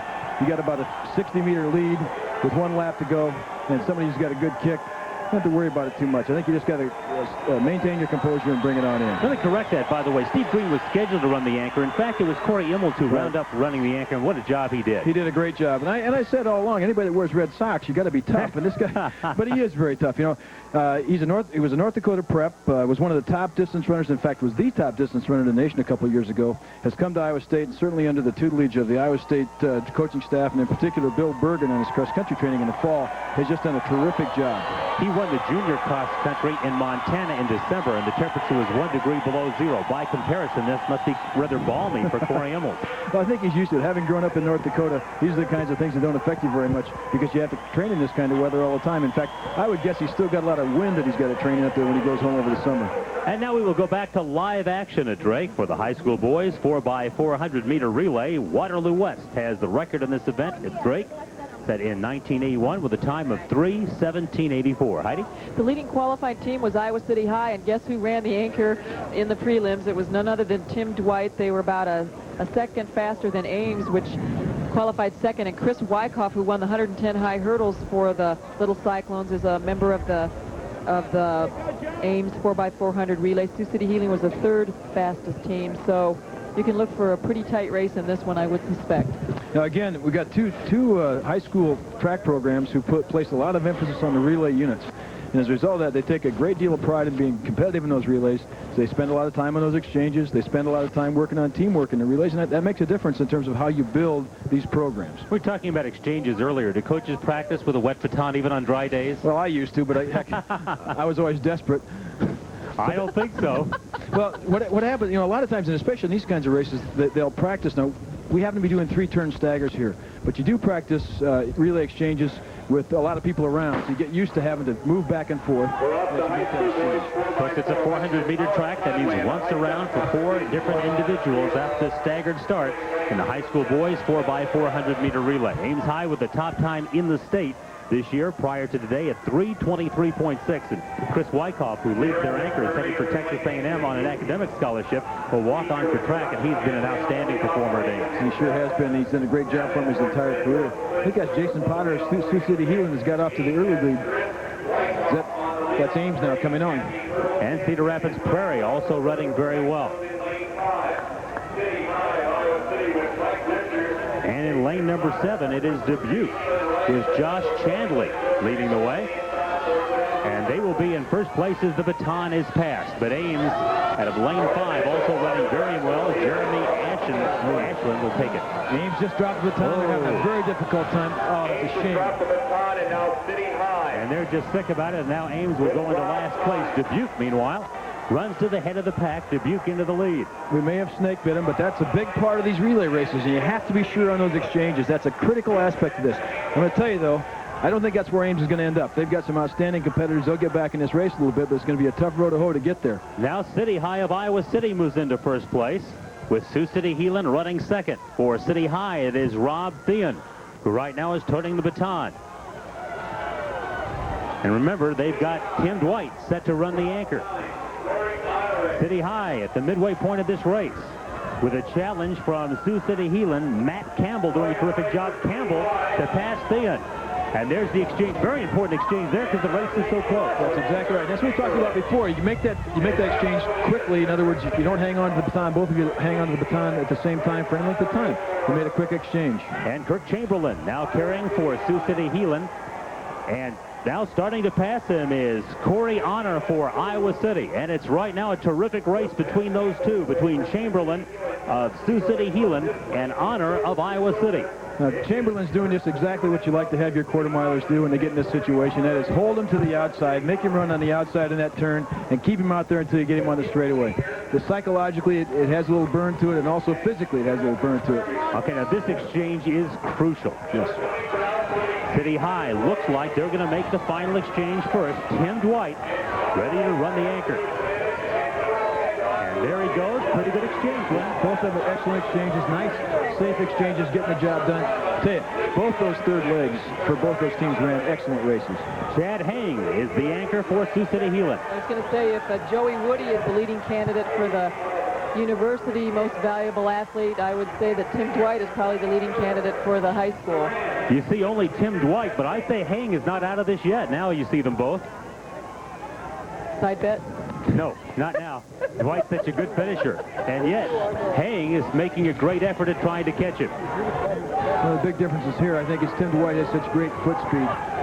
He's going to be tough to catch on the straightaway. He's making a great effort, but Tim Dwight will finish and win this race for the City High team in the high school boys 4x400. Sioux City Heelan, and I'm glad I didn't take the bet, Heidi, finishing second, and it is Dubuque, anchored by Pat Hageman, who finishes third. City High just continues the tradition. They won it last year. They win it again this year. 100-yard run on the football field, that's probably nothing to do a 400 with that other kind of pressure. So Dwight obviously used to pain as well as the other athletes who have won today. And he's something special. Well, he is something special. And again, you go back to that exchange where Ames dropped that baton. It could have been a different kind of competitive race had they not dropped the baton in that, I think it was the second exchange. But that's all part of it and a big part of these relays. We'll have more action coming up from Drake Stadium, site of the Drake Relays, in a moment after we pause from the action for these messages. Getting the cold shoulder from your telephone? All those friends, your parents, your kids at college not calling? Warm things up with a personal 800 number from Iowa Network Services. It's exciting enough to give you shivers. Call our 800 number now to get yours. Your callers won't spend a dime, and you pay only when they call. No monthly fee, no equipment, no second phone, just convenience and fiber optic clarity. Get your low-cost personal 800 number now and bring faraway friends closer to home from Iowa Network Services. After a loss, one of the first things you'll be asked to provide is a complete list of what you've lost and the value of each item. And if all you have to rely on is memory, chances are your loss will be more costly than necessary. I'm Donna Smith, Director of Consumer Affairs for the Allied Group, with a suggestion that you call an Allied agent and ask for your free household inventory book. It could save you thousands of dollars. And while you're at it, ask about our discounts for home protection devices. You'll get answers you can trust. At Drake Stadium, it's the Jim Duncan 4x400 meter relay, the Women's University and College Division. This is always a terrific race. For Nebraska, listed as the anchor is Kwani Stewart, and we have seen her compete very well already today. She replaces Angie Henry, and an added team in lane number 1 will be Purdue. Nebraska in lane 5, second fastest qualifying team. Arizona in lane 4. Patricia Roberts, a member of their quartet. And, of course, Lynn, Jim Duncan, as we take a look at the world record on this event, set by a team from the Soviet Union in Alabama with the Drake Relays record. Jim Duncan, a man that anybody who ever attended the Drake Relay will always remember that voice and that call. Jim was an institution in his own time and just somebody that we really miss. Something a lot of people don't know about Jim Duncan is that he was really a champion for women's athletics and women's track and field. He's really responsible for the initial real push to bring more women's events to Drake Relays. And that's why it's so appropriate that this particular race, this particular women's race, which always showcases some of the great relay teams in the country, would be named in honor of Jim Duncan. Prior to the start of this race, Larry, it really started pouring rain, and the ladies out on the track have that to contend with right now. Besides the cold weather, it's really raining hard. It certainly is. Eastern Michigan and Baylor setting the early pace in this race. And also running well is Alabama. Alabama, a team that upset LSU to win the Southeastern Conference indoor title. And we're about to have our first exchange. Nebraska right now running very well. Last year, Texas Southern won this. Nebraska finished second. And on the exchange, terrific effort being made by Nebraska, I believe. We'll check that out, as it is Jill Myatt for Nebraska running so very well right now. And that's Baylor that got themselves into good position now coming off that third turn. Baylor number 5 at Drake last year. And they are a team that really is starting to build the same kind of tradition that their men's sprint teams and their men's relay teams have enjoyed as Baylor moves into the lead. Hey, there's an outstanding leg. Boy, she shot past the Nebraska runner. That is Kwani Stewart, who did so well in the 200, and she was a replacement for Angie Henry. And running this leg for Baylor, Stacy Milligan, who was third in the 400 in the Southwest Conference Outdoor, which they moved up and held actually last weekend. What a great carry by Karen Bennett, too, of Arizona. Good exchange. Arizona takes the lead. Allison Green carrying the baton for Arizona as the Wildcats making a strong bid at Baylor. And it is Ding who is now opening up some pace over Shishi Crawford, Baylor's number 3 runner. That's Alabama now moving up into third place in a highly competitive leg by Donna Cargill. I think that's Shelley Green, as they've had a last-minute change in the Baylor lineup. But right now, Alabama running in second place. As they come off the turn, the time probably a little bit slower than they want at this particular point, Len. I think so. I think that, no doubt, as Heidi said at the start of this race, that cold rain starts flowing. It's a little tough to maintain your focus. And the Wildcats leading with Nebraska running second. And the University of Oregon right now in third, along with Baylor. Baylor continuing to be strong, but right now it is Arizona with Michelle Johnson opening the lead, but a tight race there as Baylor's coming up with a strong challenge from Donna Smith. And Smith, one of the outstanding athletes last week in the Southwest Conference Outdoor, has now taken the lead for Baylor. Well, she's got a great stride, and she's laying it out. They're going to have to do something on this turn now if they're going to get in position on the straightaway. Donna Smith won 2 events and won a relay last week in the Southwest Conference Outdoor, and she is running very strong and well on her way to leading Baylor to a victory in the Jim Duncan 4x400-meter relays that come off the final turn. It is Baylor and then Nebraska. The Cornhuskers being anchored by Kwani Stewart, who, as Heidi mentions, had an outstanding race, but she's not going to be able to catch Baylor's Donna Smith, and Baylor will win the Jim Duncan 4x400-meter relay, with Nebraska finishing second. And finishing third, the University of Oregon. So a terrific race run by Arizona, and even though they're not used to this kind of weather, they didn't let it slow them down. No, not at all. I tell you, they've got some really outstanding athletes on there, and I think part of that too is just they're able to train so well in that warm weather that sometimes you react really well to adverse conditions. Those kids obviously did, and they ran a tough race. We'll be right back to take a look at some earlier action after we break from the action.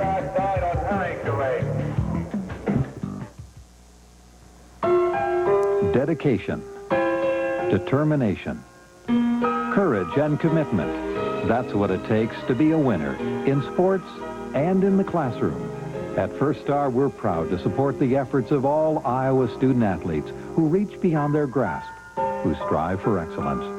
For it's the lessons learned in the heat of competition that prepare them to be winners in the most challenging game of all, life.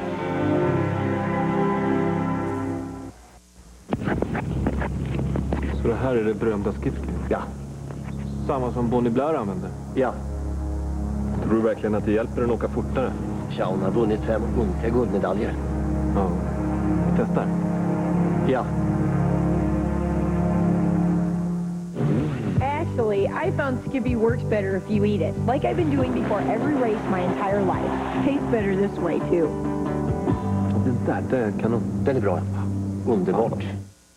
Run in lane 3, Ingrid Lionel McFall, Oklahoma Baptist. Coming up now, we're going to take a look at a race earlier this afternoon, the University 4x100-meter relay. They are very well coached, Lynn. The University of Houston Cougars are a team that's going to do very well in this race. I tried to hire Carl Lewis when I knew he was going to get into the coaching ranks, but he opted to stay down there at Houston. Yeah, they've got a great coach, obviously. And the interesting thing about this group too is that Tom Tellez, the head coach at Houston, has also been known over the years of developing outstanding sprint relay teams. So between Carl and Tom, there's no doubt these guys are getting some outstanding coaching, and it really shows on their exchanges. It's one of the things that, of course, we've talked about as being vital in this 4x1.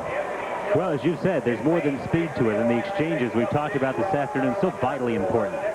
This gives a good shot of the second Houston exchange. You don't get much better than that, especially again on a track where you know you're going to have to make some adjustments on what you do normally. Houston gets a great third leg from Sam Jefferson. Sam Jefferson is an outstanding young sprinter. You mentioned before that he was a walk-on at the University of Houston and has developed into one of the fine, outstanding sprinters in the country. And the question coaches around the country asking is, where are walk-ons like that? And then the anchor run by Obijah Anderson, and the University of Houston with a time of 39.92 wins the 4x100-meter relay. Texas Southern finishes second, followed by Illinois State, and then Northeast Louisiana. But the University of Houston Cougars have been absent from this meet for a while. Nice to have him back. It is great to have him back here in Des Moines. Houston wins the University 4x100-meter relay, and we'll be right back after this break from the action.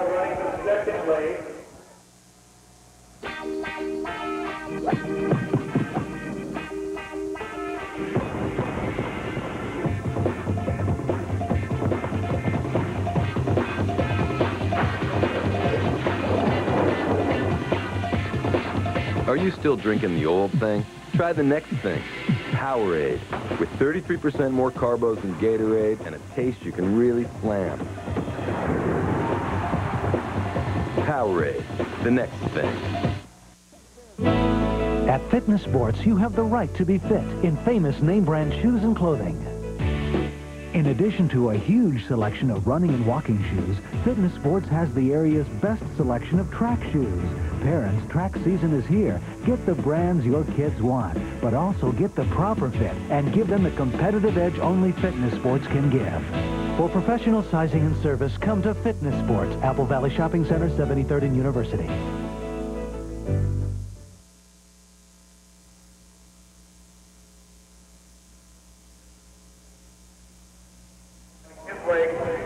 This telecast being brought to you in part by Powerade. It's the next thing. Right now they are running the college division 4x400-meter relay, the Channing Smith relay, and then that will set the stage for the final event, the John L. Griffith University 4x400-meter relay. But first of all, of course, the headline today was the appearance of Carl Lewis. In case you missed it earlier, we thought we would go back and take one more look at Carl Lewis.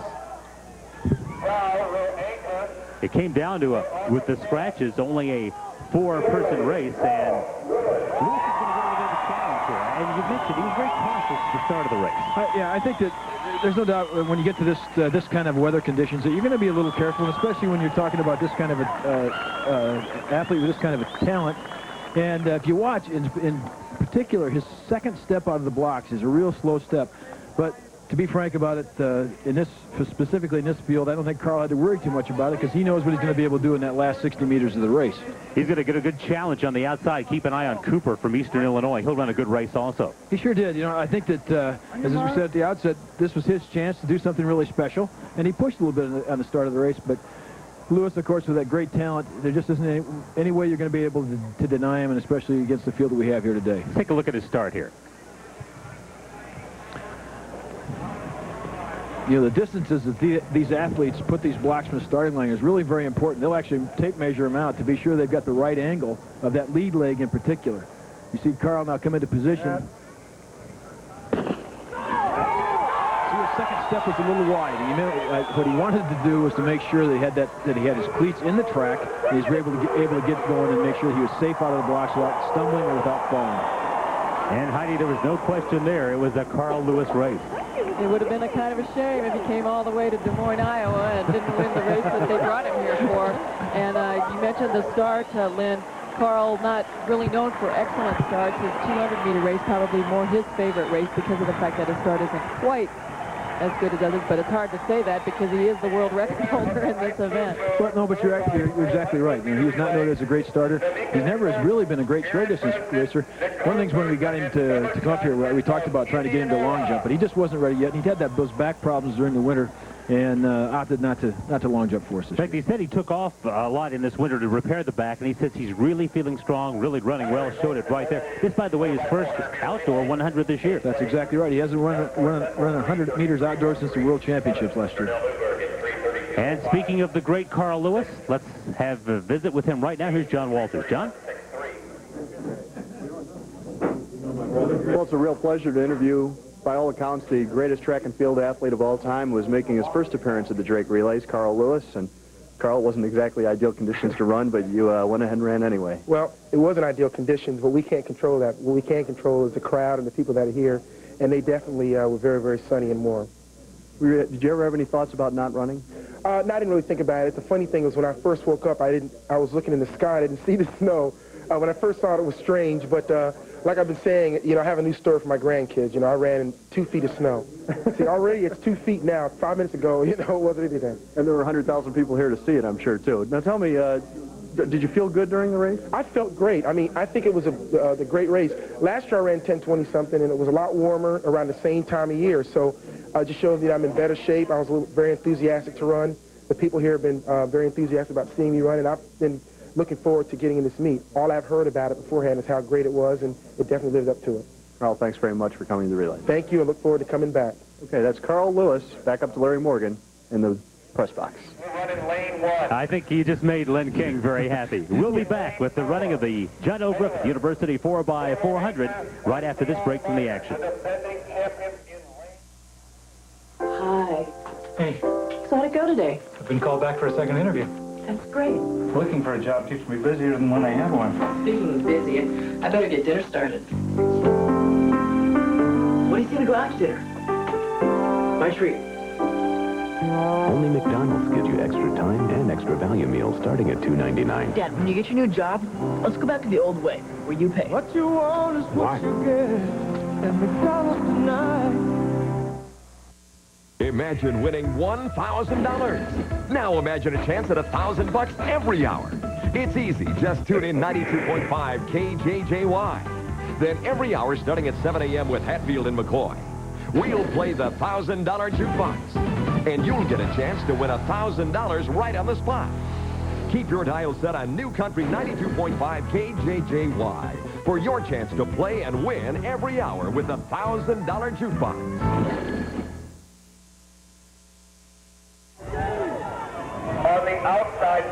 The John L. Griffith University 4x400 meter relay is underway, and Len King, Baylor is the defending champ. The Bears have won this event 6 times since '85. Any reason to think they won't do it again? I'll tell you, if anybody's going to beat them, they're going to have to go real fast because these guys can run. Kansas State, Illinois, Kansas, and Arizona, the other teams in the field, Eastern Michigan, Iowa, and Wisconsin have scratched.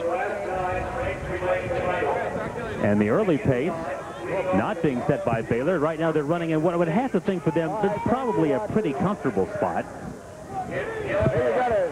Oh yeah, I think you're going to find that they'll want to be competitive in each of these legs, but they'll get their anchor person ready in a position where they can win it. Illinois will have the lead as the first exchange is made, but right behind them for Baylor, Tony Miller, after Corey Williams, ran the lead leg for the Baylor Bears.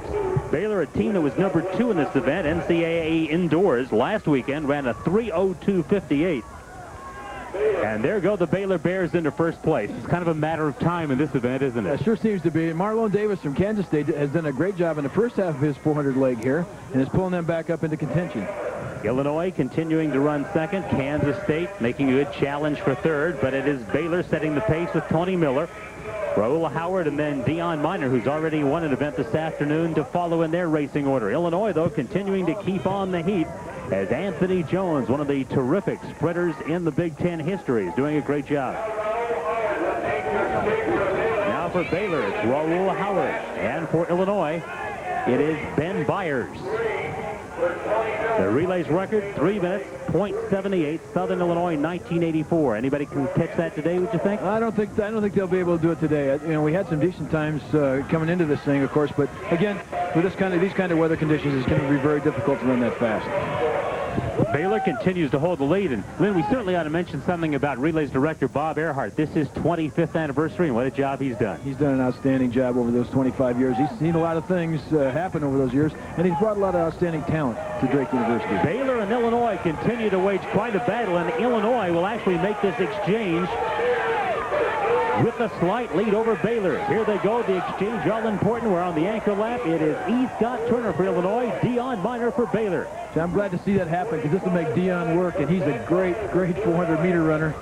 This is going to be fun to see. It certainly is. E. Scott Turner for Illinois, Dion Miner for Baylor. Turner trying to hold off Miner. Illinois trying to hold off Baylor. Baylor, the defending champion. As we mentioned, they have won this event 6 times since '85, but right now Illinois is really putting a challenge on him. Dion will hang right on his shoulder until they come off the turn, then he'll make his move. We are on the final turn of the final event in the 80-foot running of the Drake Relays. Here comes Dion Miner for the Baylor Bears, and the Bears are going to do it again with Illinois finishing second and the University of Kansas placing third. Joe Pickett running the anchor for Kansas. It's a Baylor race year in and year out. It was a Bears race again in 1994. I tell you, the time's not all that bad. 3:05, 3:06, something like that for the mile or 4x4. Not bad at all. Here we are coming off the turn. You know, Dion, aside from being very talented, is really a pretty smart runner too. He was not going to try to pass in the turn. All he wanted to do was to be in position. Of course, he's got outstanding foot speed like all these great Baylor runners do. He comes down the straightaway and just blows it away. Maintains his form and his concentration all the way through the finish line, and another win for the Baylor Bears. Heidi, it was an individual title, and now anchoring a relay for Dion Miner. That's right. It's always great to see Baylor come through in the end, simply because they return to these relays over and over again, and it's good that they're rewarded with a victory every once in a while for showing their loyalty to Drake. Well, we're always appreciative of those teams that will come back and be with us every year. Let's go down to John Walters. Across the 45 feet, 2 1/2 inches. Today with a jump of 7.5. Now he attempts 7.7 to break his own mark. And Conway just missing, but he has once again won the Men's Special Invitational Championship. Hollis Conway, originally out of Chicago, again a Drake Relays champion. 7.5 is just too bad that we didn't get to see him outdoors today. Oh, that's a shame. It really is a shame, but they did have some outstanding competition in there, and a 7.5 inside is not bad at all. And Baylor walks off the track having won another of the John L. Griffith University 4x400 meter relay. Well, we enjoyed being with you this afternoon. Hope you enjoyed this telecast of the 85th Drake Relays. For Tim Seaman, John Walters, Heidi Soliday, and Len King, this is Larry Morgan. Thanks very much for watching.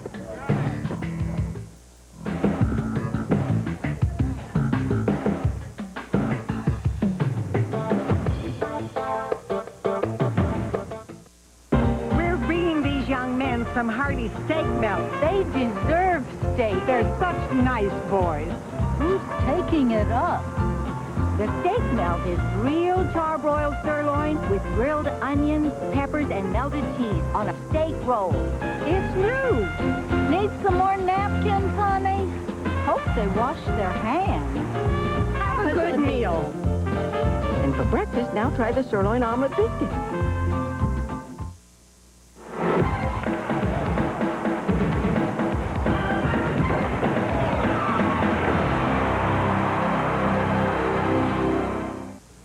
The networks report great stories, and you see a lot of those stories first on Inside Edition. Who says so? Time says so. Inside Edition is America's favorite daily news magazine.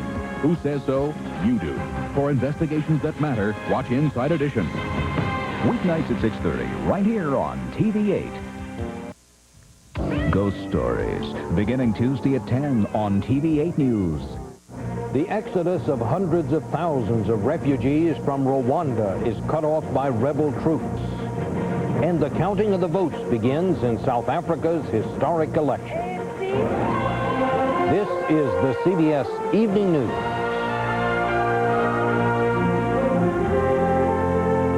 And this is Bob Schieffer reporting. Good evening. With the savagery reaching unimaginable proportions now, the roads leading out of the little African country of Rwanda have become meandering rivers of humanity. More than 500,000 people have walked out of Rwanda and into neighboring Tanzania, 100,000 today alone.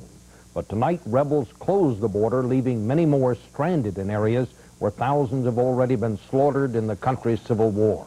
At the United Nations, the Secretary General said an international force may be needed now to stop more massacres. Giselle Fernandez has our report, and we warn you, some of the pictures are graphic. It's being called one of the largest and fastest exoduses ever. In just 24 hours, hundreds of thousands of exhausted and terrified Rwandan refugees flooded into Tanzania, trying to escape the horrors of ethnic warfare. But many didn't make it. Tonight, Rwanda's rebel forces shut down the border, leaving nearly 500,000 people stranded. In an interview with CBS News,